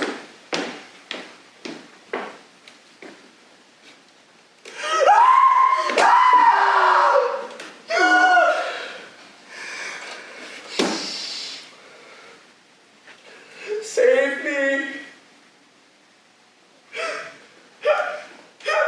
And hover over me with your wings. In defense of heaven, what would your gracious figure? Alas, he is mad. Do not forget, this visitation is but to whet thy almost blunted purpose. But look, amazement of thy mother sits. Oh, step between her and her fighting soul. Conceit and the weakest body's strongest works. Speak to her, Hamlet. How is it with you, lady? Alas, how is it with you? That you do bend your eye on vacancy and with the incorporeal air hold discourse? Oh, gentle son, upon the heat and flame of thy distemper sprinkle cool patience. Whereon do you look? On him! On him! Look you how pale he glares. Preaching to stones would make them capable. But do not look upon me, lest it is with my piteous action you convert my stern effects. I know you will want to come for this action. Tears, perchance for blood. To whom do you speak this? Do you see nothing there? No, nothing at all, yet all that is I see. Nor nothing here? No, nothing but ourselves. Look you now, even now as he stows away my father in his habit as he lived. Look where he goes, even now out at the portal. This is the very coinage of your brain. This bodiless creation ecstasy is very cunning. Ecstasy! Why my heart, as yours, doth temperately keep time, and makes as healthful music. This is not madness I have uttered. Confess yourself to heaven. Repent what's past. Avoid what is to come, and do not spread compost on the weeds to make them ranker. Hamlet, thou hast not one and lift the pure with the other half. Good night. But do not go to my uncle's bed. Assume a virtue if you have it not. For this, I do repent. But heaven hath pleased it so to punish me with this, and this with me. I will answer him, and I will answer well the death I gave him. So good night, good mother.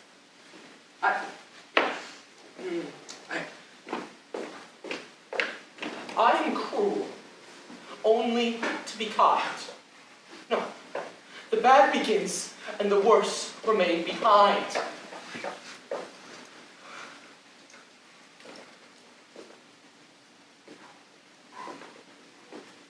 Oh, good mother. Once more. Good night.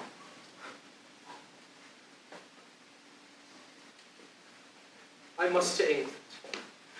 This man shall set me packing.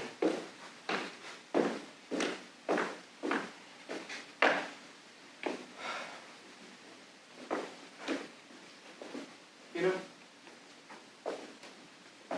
this counselor in life at once was hope, is now at peace, still most grave, who in his life was a foolish, prating knave. Come, sir. Draw towards an end. Good night, mother.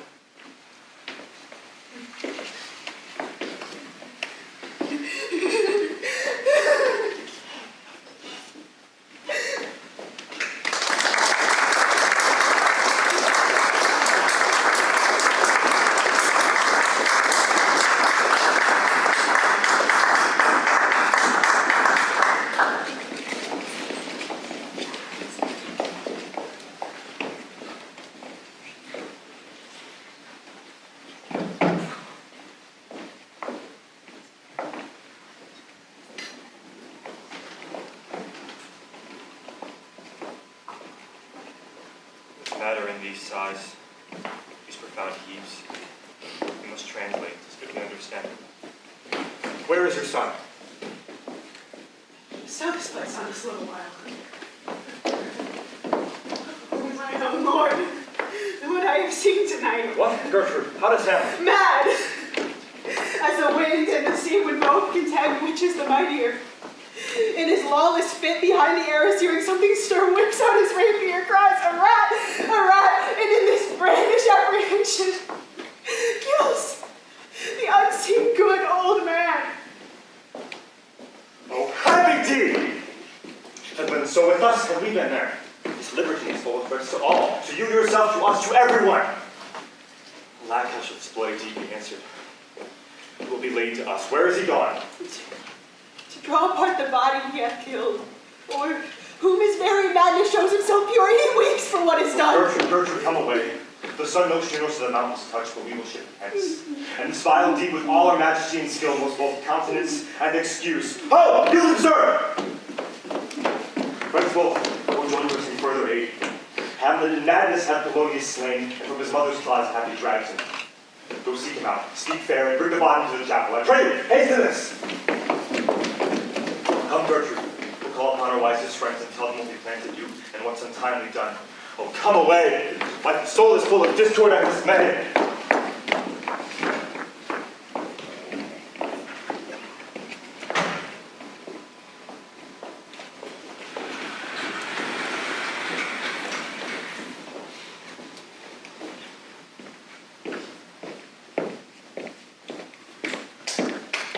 Safely stowed. Hamlet! Lord Hamlet! Oh, what soft noise. Who comes now? Here they come. What have you done, my lord, with the dead body? Compounded it to dust. Where 'tis candy. Tell us where 'tis that we may take it thence and bear it to chapel. Do not believe it. Believe what? That you think I could seek thy counsel, but not mine own. And besides, to be demanded of a sponge, what is to be the response of a king? Son of a king. Take you me for a sponge, my lord? Aye, sir. For you soak up the king's countenance, his riches, his rewards, but it is you, sponge, who in the end shall do the king best. For what he wants, what you have gleaned. It is in squeezing you, sponge, and you shall be dry again. I understand you not, my lord. Ah, 'tis even so. Knavish speech sleeps in a foolish ear.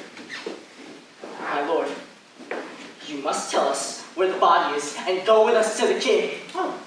Well, the body is with the king, and the king is with the body, but the king is a thing. A thing, my lord? Of nothing! Take me to him.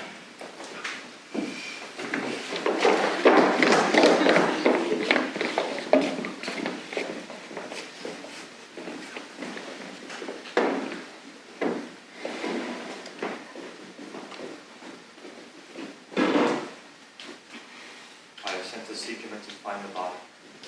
How dangerous is this man goes loose. Diseases desperate grown by desperate appliance are relieved or not at all. Oh now, where hath the fallen? Where the dead body is bestowed, my lord, we cannot get from him.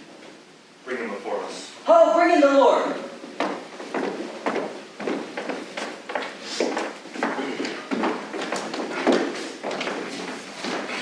Now, Hamlet, where is Polonius? At supper. At supper where?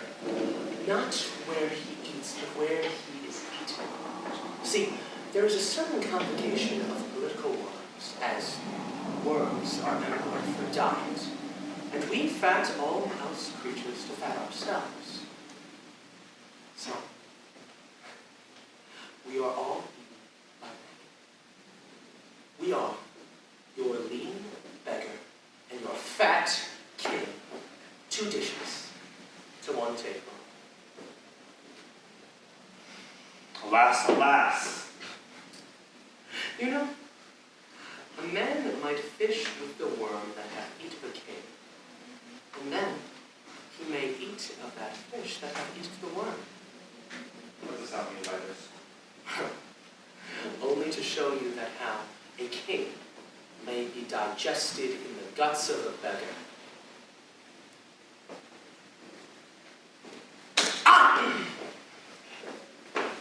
Where is Polonius? He is in heaven. Send your men to him. If you find him not there, you can check the other place yourself.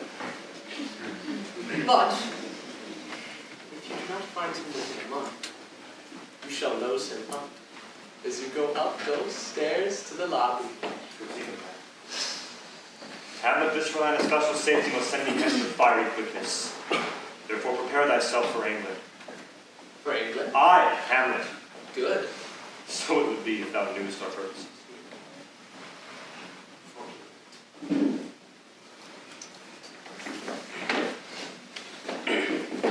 Oh, take this speech, well, delay it not. I'll have it hence tonight.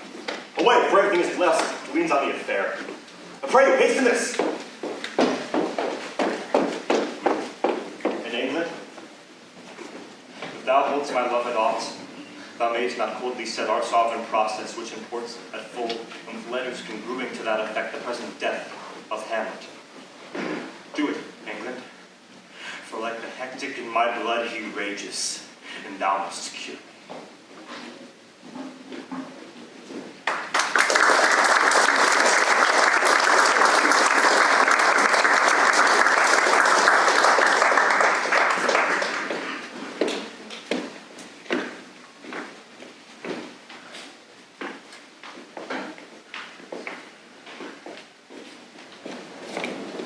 Go from me, greet the Danish king, and tell him that by his license, Fortinbras craves the conveyance of a promised march over his kingdom. You know the rendezvous. If that his majesty would out with us, we shall express our duty in his eye and let him know so. I will do it. Go softly on.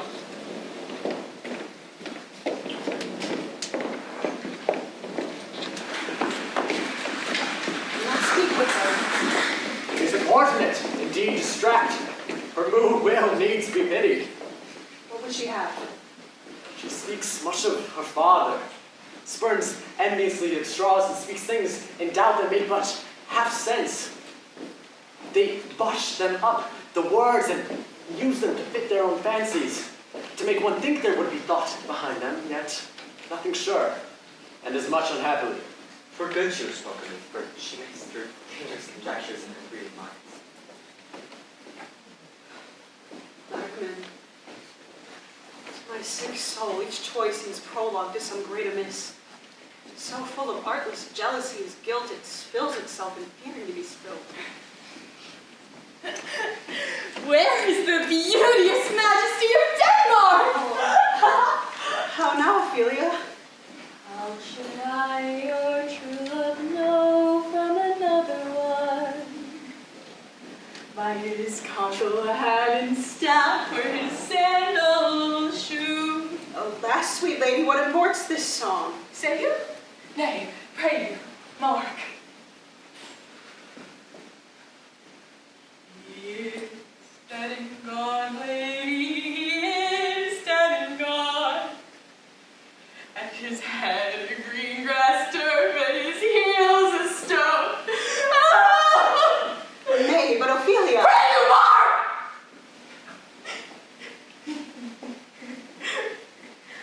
White shroud as the mountain snow, larded all with sweet flowers, which be wept to the ground and not go true a shower. How do you, pretty lady? Well, God did you. They say the owl was a baker's daughter.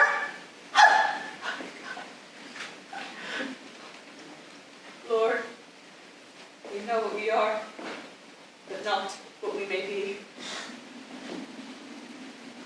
Coffee at your table. Seat upon her father. Pray let's have no words of this. But when they ask you what it means, say this. Tomorrow is St. Valentine's Day, all in the morning betide, And I am made at your window to be your Valentine. Then up he rose and donned his clothes and doffed the chamber door. Left in a maid that out a maid never departed more. Pretty Ophelia. Indeed, without an oath I'll make an end on. I'll kiss and by St. Charity, alas, And fire for shame. Young men will shoot if they come to it, by God they are to blame. Quoth she, before you tumble me, you promised me to wed.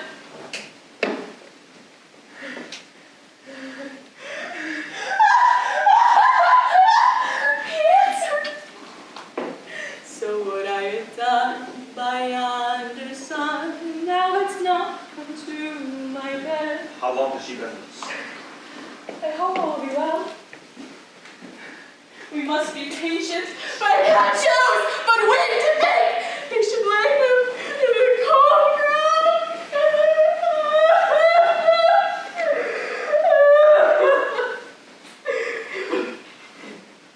My brother shall know. And so I thank you for your good counsel. Good night, ladies. Good night, sweet ladies. Good night. Good night!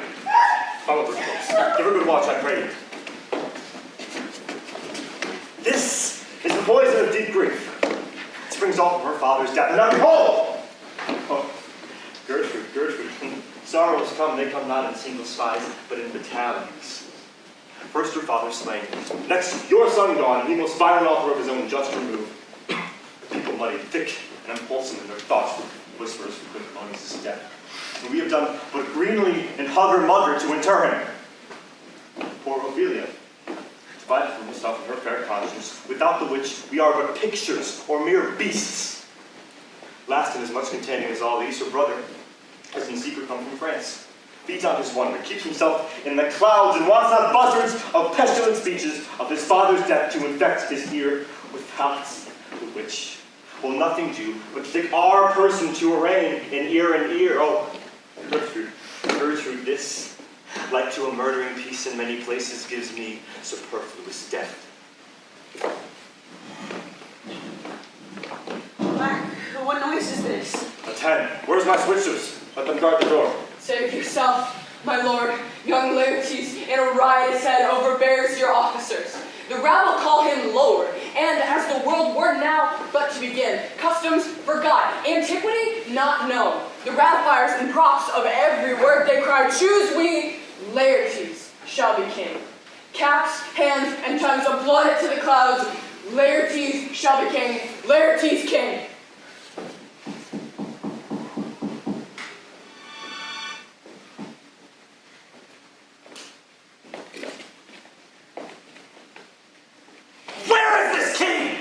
Oh, thou vile king! Give me my father! Oh, me good Laertes! Calm. That drop of blood that cries calm proclaims me a bastard, cries cuckold to my father, brand the harlot, even now in the brow of my unsmirched true mother! What is the cause, Laertes? Thou art ready to look so giant-like. Let him go. Do not fear our person. For such divinity doth educate him in treason for the keep to what it would next little of his will. Tell me, Laertes, why art thou such incensed? Let him go! Speak, man! Where is my father? Dead. But not by him! Let him demand his fill. How came he dead? I'll not be juggled with. To hell allegiance, vows to the blackest pit, conscience and grace to the most blackest of devils. I dare damnation! Who shall stay you? My will, and not all the world. And as for my deeds, I'll husband them so well that I shall go far with little. But Laertes, if you desire to know the certainty of your father's death, it's written your revenge. At sweepstake, you'll draw both friend and foe. Winner and loser? None but his enemies. Will you know them then? For his good friends, I'll open my arms thus wide. And like the gentle, life-giving pelican, I'll repass them with my blood. Ah, now you speak like a true child and a good gentleman. That I'm guiltless of your father's death, and most sensibly in grief for it. It shall as level to your judgment hair as day does to your eye. Let her come in! How now? What noise is this?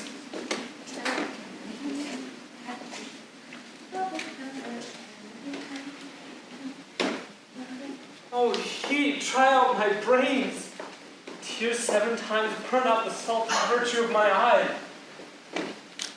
By heavens, her madness is paid with weight like scale to a bead. Oh, Rose of May, dear maid! Sister, sweet Ophelia! They forth in their face on the pier. Hey, nanny, nanny, nanny, hey, nanny, nanny. And in his grave claimed many a tear. There you are, my Thou hadst thy senses to persuade revenge.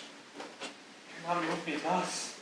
You must sing a downer, and you call him a downer. It is the false steward that stole his master's daughter. Is she nothing more but matter? Yes, Rosemary. It's for remembrance. Are you love, remember? There's pansies, that's for thoughts.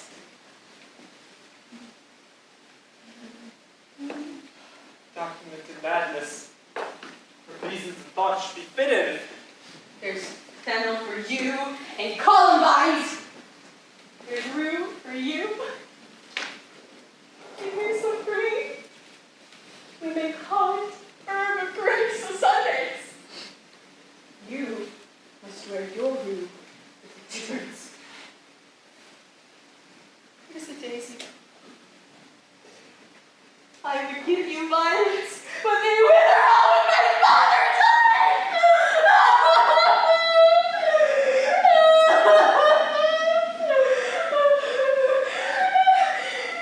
They say he made a good end.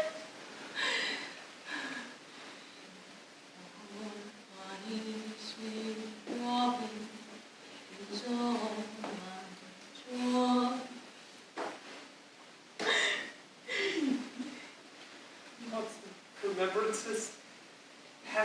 tell itself if she could have the paper into prettiness.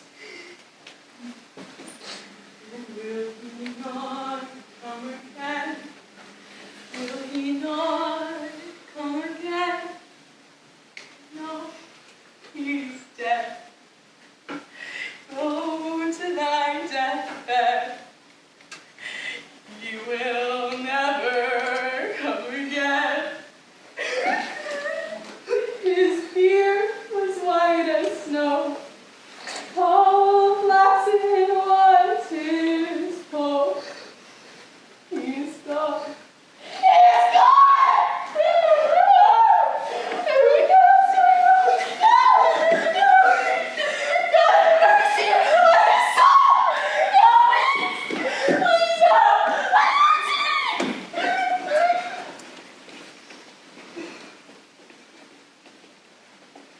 Please, Did you see this? Oh, God. Laertes, I must commune with your grief you cannot anyway. Though one apart, make choice of whom your wisest friends you will, and they shall hear and judge twixt you and me. If by direct and by collateral hand they find us touched, we'll give to you our kingdom, our lives, and all we call ours to you in satisfaction. But if not, be you content to lend your patience to us. We shall jointly labor with your soul to give it due content. Let it be so. For his means of death, his obscure funeral, it cries to be heard from heaven to earth, and I must call it to question. So you shall. And where the offense is, let the great axe fall. I pray go with me.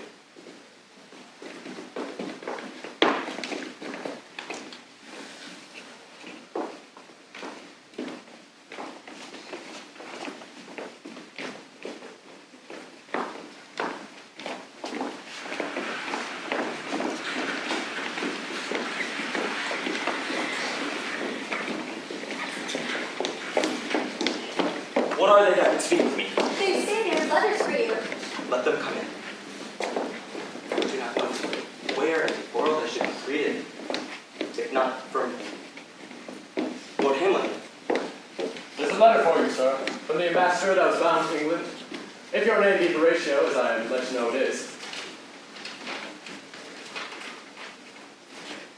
Horatio, when thou shalt have overlooked this, give this fellow some means to the king he has letters for. Ere we were 2 days old at sea, a pirate of very warlike appointment gave us chase. Finding ourselves too slow of sail, we put on a compelled valor, and in the grapple I boarded them. On the instant, they got clear of our ship, so I, alone, became their prisoner. Let the king have the letters I have sent, and repair thou to me with as much speed as thou wouldst fly death. I have words to speak, and thine ear will make thee dumb. Yet are they much too light for the bore of this matter. These good fellows will bring thee where I am. Rosencrantz and Guildenstern hold their course for England. Of them I have much to tell thee. Farewell. He that thou knowest thine. Hamlet. Come. I'll give you way for these your letters, and do it speedier, that you may direct me to him from whom you brought them.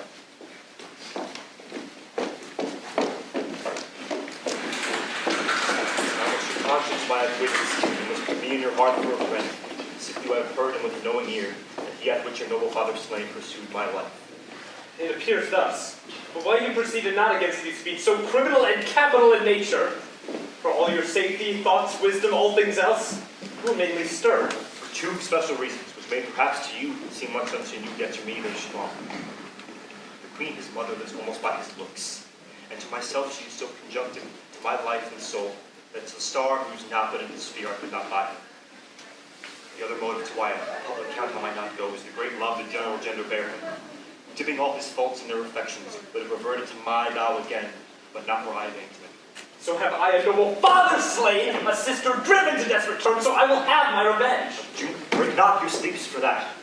You must not think that we are made of stuff so flat and dull as to let our beards be shook by danger and call it pastime. Shortly shall hear more. I love your father, you love yourself, and that, I hope, will teach you to imagine. How now, what news? Letters, my lord, from Hamlet. Peace to your majesty, this to the queen. From Hamlet. Their teachers will hear them. Leave us.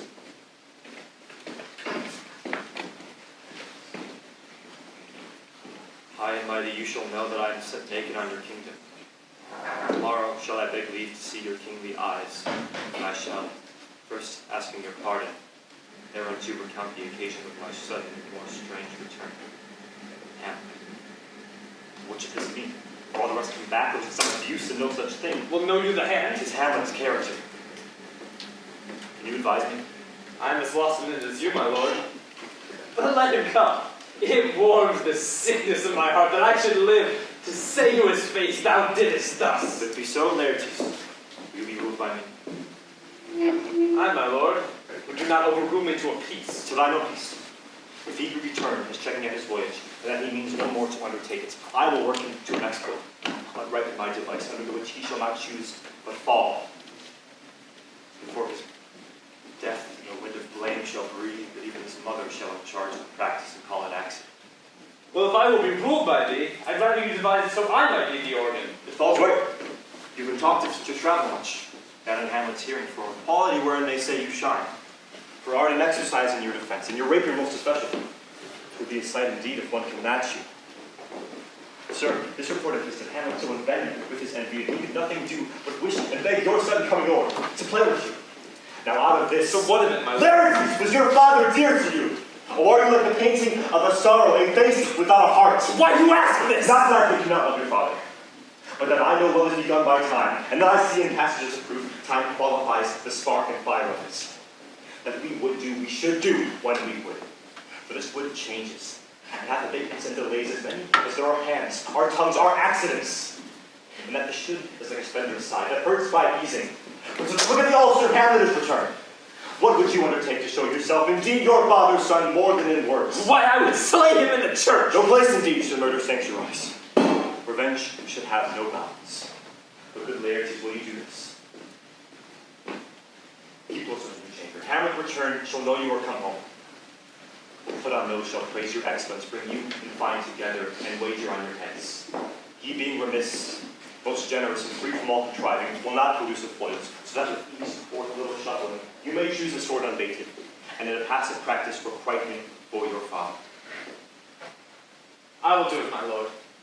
For this purpose, I'll anoint my sword. I brought back to be an unction of Mountbatten, so mortal that none can save a thing that has been but scratched withal. I'll touch my point with this, so that if I gull him slightly, it'll be death. Let's think further on this. Live with time and means they can us to our shape. If this did break, and our drift looked through our bad performance, 'twere better not essayed. Therefore this project shall have back where second bent and hold, instant lasting proof solved. Let me see. We'll make a solemn wager on your knees. I have it. When in motion we're hot and dry, and when he calls for drink, I'll have prepared him a chalice for the nonce. Round but sipping, if he by chance escape your venom stuck, our purpose may hold there. But stay, what noise? Woe doth tread upon another's heel, so fast they follow.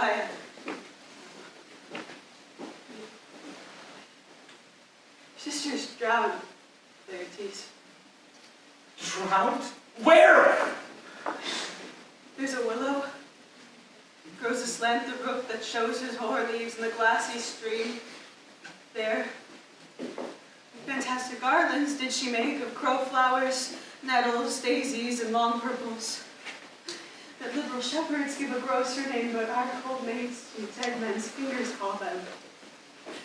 There, on the pendant bows, her cornet weeds clambering to hang, an envious sliver broke.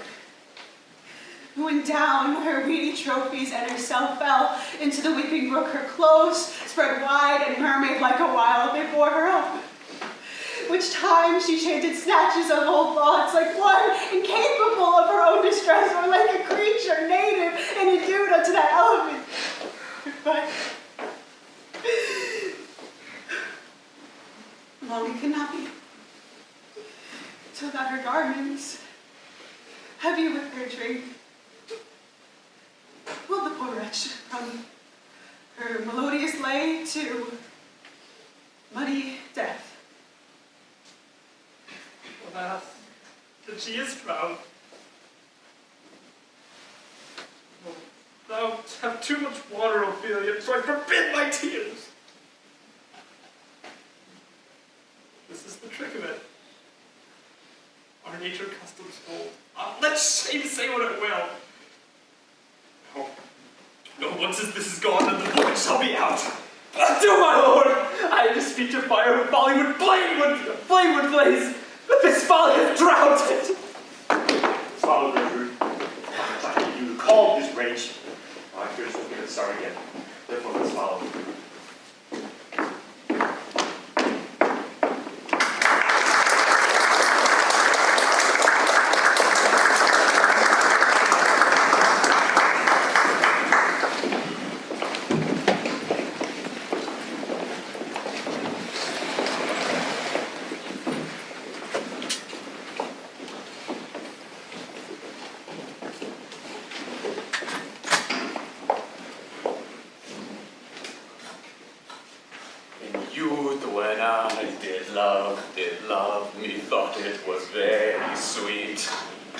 Track the time for my beloved, he thought there was nothing amiss. Has this fellow no feeling in his business? He sings and gravely. Custom hath made in him a property of easiness. 'Tis even so. The hand of little employment hath the daintier sense. But age and its steely step have clawed me in its clutch, and have shipped me off into the land as if I had never been such.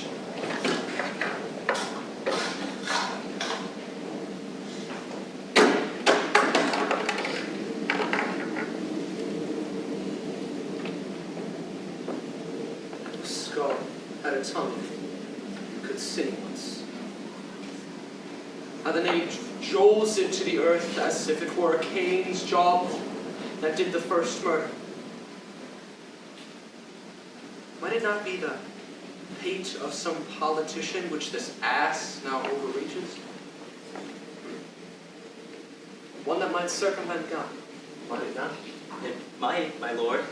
A pickaxe and a spade for, and a shrouding sheet. Oh, a pit of clay for to be made for such a guest is meet. I'll speak to this fellow. Sirrah, what man dost you think this grave for? Me, sir. Oh, a pit of clay for to be made for such a guest is meet.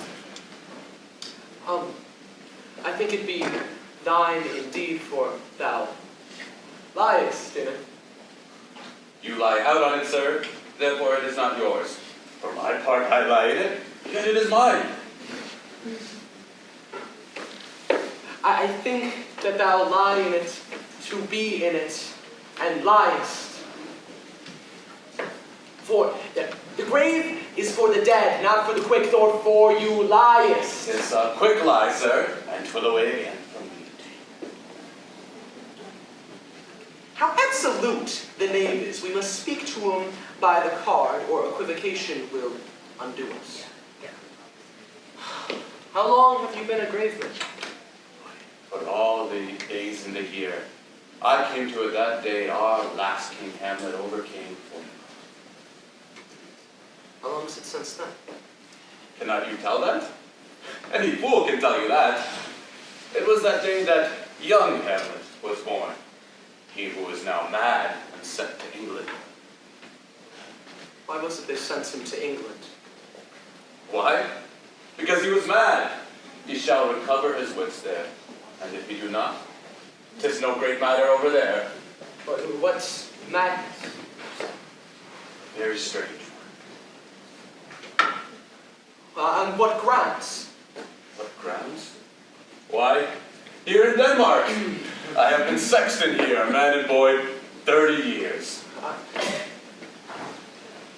How long will a man lie in the earth ere he rot? Faith, if he be not rotted before he die, he will last you some 8 years. 9 years. Here's a skull now lying you in the earth, some 23 years. Whose is it? A horse and mad fellow. Who do you think it was? There, I don't know. Pestilence on he poured a flagon of radish on my head once. This skull, sir, was Sir Yorick's skull, the king's jester. Let me see that. Alas, poor Yorick. I knew him, Horatio. He was a man of most infinite jest. Excellent fancies. Why, he hath borne me on my back 1,000 times, but now how abhorred in my imagination is. Why? Here were those lips that I kissed I know not how oft. Where be your guiles now? Your gambols, your songs, your flashes of merriment that were wont to set a table on roar. No one to laugh at your smile now. Quite chapfallen. Go thee to my lady's chamber and tell her to paint an inch thick, an inch thick. Why? Despite her favor, she will come to this. Let me ask one thing, Horatio. What's that, my lord? Dost thou think Alexander looked like this, or in the earth? E'en so, my lord. And smelled so? Pah! So, my lord. Why? What basic uses do we turn to, Horatio? Why? Well, would it not be imagination too much to think that Alexander would at one point stop a bunghole? For to consider too curiously to consider so. No, in faith, not jot. 'Tis as follow me such. Alexander died. Alexander was buried. Alexander turned to dust. Dust to earth.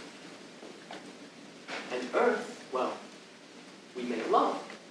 And why would loam not be used to patch a beer barrel? The imperious Caesar turned to clay, fill a hole to keep the wind away. Oh, all the earth that was once kept in awe.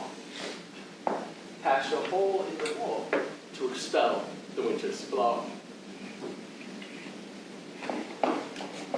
Why? It is the king, the queen, the royal courtiers. Why? Who's that they follow with such maimed ruts? Did you couch a while?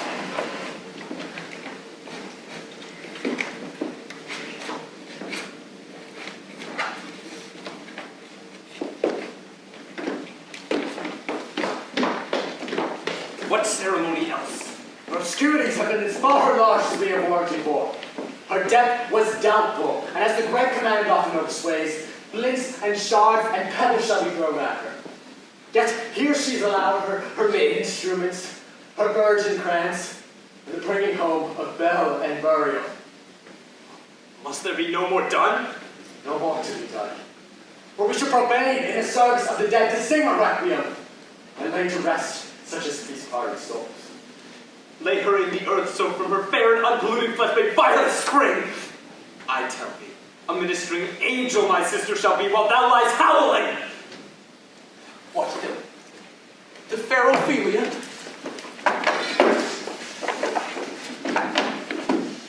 Sweet's too sweet. Farewell. In hopes thou hast been ready this ride. Not thy bride bed to have decked, sweet maid. Not a strewn thy grave. Oh, trouble.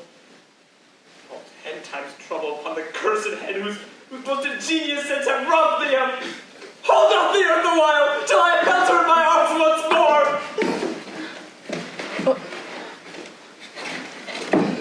Now pile on the earth upon the quick and dead, till the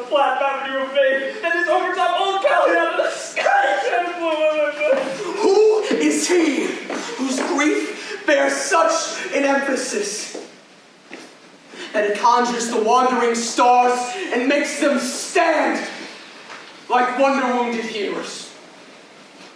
'Tis I, Hamlet the Dane.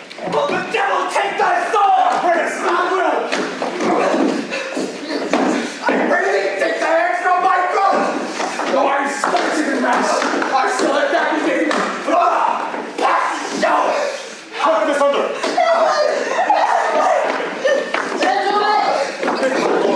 Keep quiet.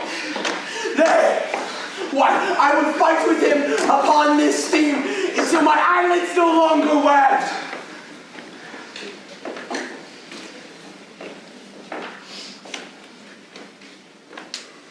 I loved Ophelia.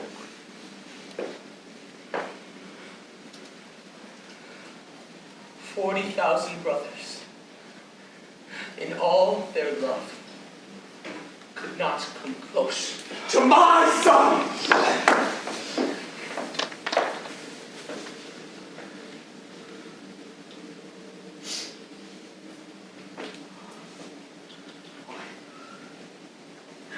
What would you do for me? He's mad, Laertes. Oh, God, forbear him! Why, what would you do? What is fight? What is fast? What is drink up easel? Eat a crocodile? Why, I'll do it! Come here to whine,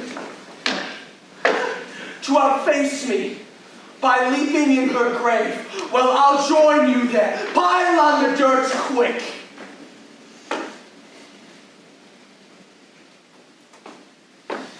This is mere madness.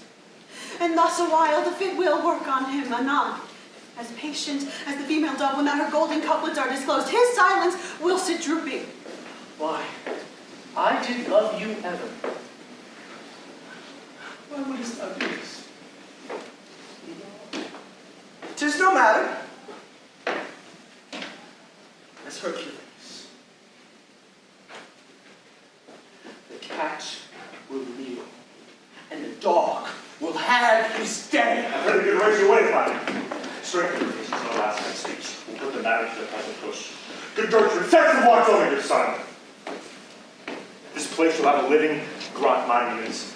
An hour of quiet thereby shall we see. Till then in patience our proceeding be.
Shall I see you all the other?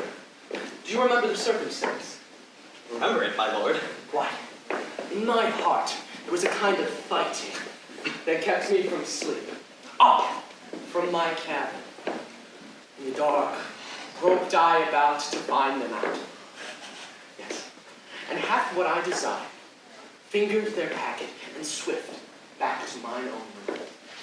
Were being so bold as to unfold Rosencrantz and Guildenstern's Grand Commission, where, Horatio, I found a royal neighbor, an exact command.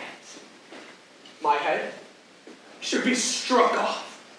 Is it possible? But, yes, here it is, read it at more leisure. thou like to know what I did do next? I beseech you. Being thus benetted round with villainies, I sat me down, devised a new, wrote it fair, as an earnest conjuration of the king, as England is his faithful tributary, and as the love between them, like the palm, might grow. And upon opening and viewing, that thou should take those barons and put them to sudden death. So, Rosencrantz and Guildenstern are dead? Why, they did make love to this business. But they are not near my conscience. It is by their own deeds that they are damned. Why, what a king is this? Well, he that hath killed my king and whored my mother popped in between the election and mine hopes, thrown out the angle for my more proper life. Is it not in good conscience that I make him quietus by this hand? Is it not to be damned to let this cankerous evil live? It must be shortly known to him from England. What's the issue of the business there? To be short, but Horatio, I am very sorry, for that I lost myself to Laertes. In his bravery of grief, I felt a towering passion. Peace. Who comes here? Your lordship is right welcome back to Denmark. I do humbly thank you. Dost thou know this water fly? No, my lord. Then your state is in the better. 'Tis a vice to know him. For he hath much land and fertile, but lord of beasts be lord of beasts, and still sit in a crib and be sat at the king's mess. But, like I say, spacious in possession of dirt. Sweet lord, if your lordship were at leisure, I should impart a thing to you from his majesty. I do accept it from his majesty, as you say. Sir, who here is newly come to court, Laertes, believe me, an absolute gentleman, full of most excellent differences, a very soft society and grace showing. Indeed, to speak feelingly of him, he is a very card or calendar of gentry, and you shall find in him what parts a gentleman should see. Well, he suffers no perdition in your description of him, sir. But I shall say, I think he is a soul of great merit, as you say. Yes, that is all. Your lordship speaks most infallibly of him. Well, why would we wrap him in the raw breath? Sir? What impart him of this nomination? Of Laertes. This is empty already. All golden words was bad. Of him! Sir, the king hath wagered with him 6 Barbary horses, against the which he has in pawn, as I take it, 6 French rapiers and poniards with their assigns. What is this, as you say, in pawn? The king, sir, hath wagered with him. The king, sir, hath laid. Then in a dozen passes between yourself and him, he shall not exceed you 3 hits. He hath laid on 12 for 9, and should come to an immediate trial if your lordship would vouchsafe an answer. Ow, if I answer no! I mean, lord, the opposition of your person in trial. Well, shall walk in the hall if it do please the king. Let the foils be brought, the gentleman willing, and the king hold his purse. I can win, and I shall. And if I do not, well, I gain nothing but my shame and the opulence. Shall I deliver even so? Yes. Please do depart this message as in with what flourish you shall. I commend my duty to your lordship. Yours. It makes good to commend himself, for no one else would lend thy tongue to it. His left wing runs away with the shot in his head. My lord, His Majesty commended him to you by the young hostler. Bring back to him that you attend him in the hall. The king and queen are coming down. In happy time. The queen desires you to use some gentle entertainment for Laertes before you fall to play. She instructs me well. You will lose, my lord. Not so. I've been in continual practice since he went to France. But though my heart may be ill, I know I have a great brain. But such is it. Good, my lord. It is but foolery. If it be now, then it is not to come. If it is not to come, it be now. If it is not yet now, it will yet come. 'Tis no. Come, Hamlet. I take this hand. Sir, I do beg thy pardon, but as thou art the gentleman, I hope that you will pardon me. For, as you may have heard, I have had a bit of a disposition, which I here proclaim was madness. Yes. See, is it Hamlet who wrongs Laertes if Hamlet himself is in madness? No! Never Hamlet. If so, Hamlet is one of the ones who is wronged. Yes. I hope in describing this evil that you give me your free thought. I hope not to have shot arrow over the house and struck my brother. I am satisfied in this nature, whose motive in case to stir me to revenge. Yet I shall remain aloof and will know no reconcilement by some elder masters of honors known, a voice impressed into peace, and I must keep my name on board. Yet I accept your love like love, and will do no wrong to it. It's fair. I accept this brotherly wager. Bring the foils. And one for me. Ah, and there it is. I shall be your foil. Because against you, well, you shall look like a fiery star in the great night. Oh, you mock me, sir. No, not by his hand. Give him the foils, young Osric. Doesn't Hamlet, you know the wager? Aye. You have placed the odds on the weaker side. I do not fear it. I have seen you both. But since he is better, we have therefore odds. Now let the stoops of wine upon this table. Let the kettle to the trumpets speak. Trumpets to the cannoneer without. The cannons to the heavens, and the heaven to earth. Now the king drinks to Hamlet. Come, begin. Come now, sir. Oh, come, my lord.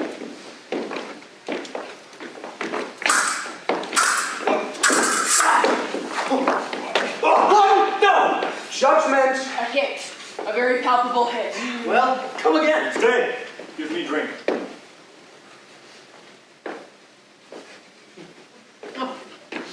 Hamlet, this is thine. Here's to thy health. I shall not drink yet. Set it by a while. Come.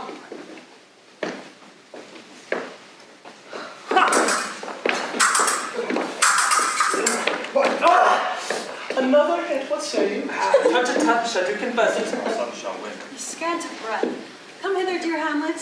Use my napkin, wipe thy brows. The queen caresses to your fortunes, Hamlet. Good madam. Do not drink. I will, my lord. I pray you pardon me. It's too late.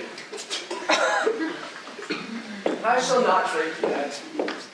Come, let me wipe thy face. I'll hit him now, my lord. I do not think it. Yet it is almost against my conscience. Come now, Laertes, you do but dally. Give me your best violence. I feel you make a wanton of me. Say you so? Come on. There's nothing you like. Come at you! Go!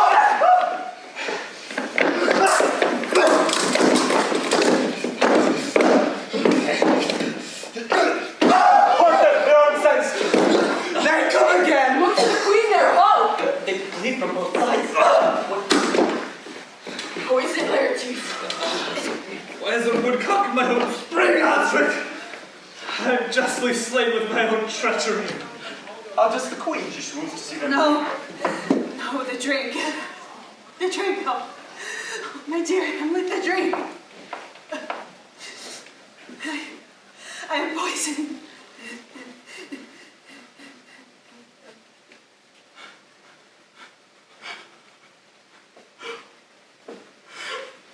Oh, villainy! Let the doors be locked! Treachery, sink it out! It is here, Hamlet! Hamlet! Thou art slain! There is no medicine in the world that could do me good in neither but a half hours of life. That treacherous instrument was in thy hand, and baited and envenomed. Oh, lo, here I lie, never to stand again. Oh, the queen's poisoned. I can stand this no longer. The king's to blame. The point envenomed too. Then back up to thy work! Yet defend me, friends. I have been hurt. Now, incestuous, murderous, damn Dane! Drink off thy potion. Where is your union? Follow my mother.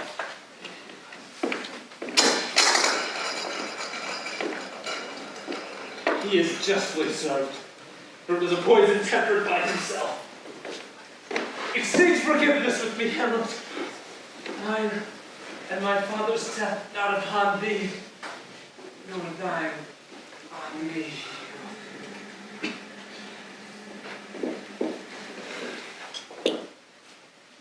Heaven make thy free.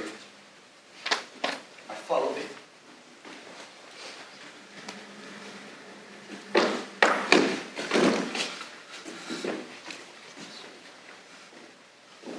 I am dead, Roial. You that are pale and tremble at this mute audience, if I had time, but fell sergeant, death is, nay, I saw it. Thou livest. Reports aright to the unsatisfied. Never believe it. There's yet some liquor left. No! No! Oh, Horatio! What a weak name, what an unknown standing legacy I leave behind. If thou did ever hold him in thy heart, hold off felicity a while, in wrath of earth, draw thy breath in pain to tell my story.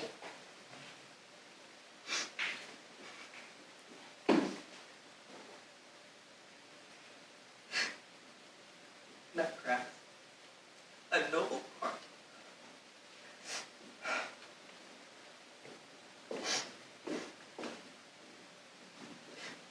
Night, sweet prince. In flights of angels, sing me to thy rest.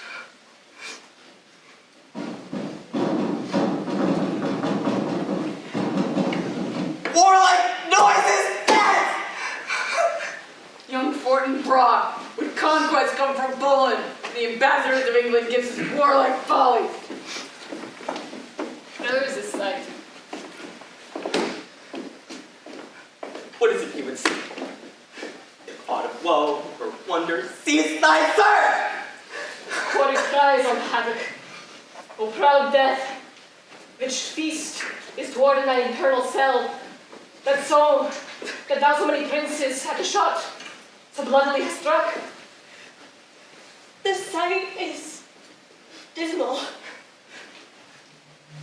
You from the Polish wars, and you from England,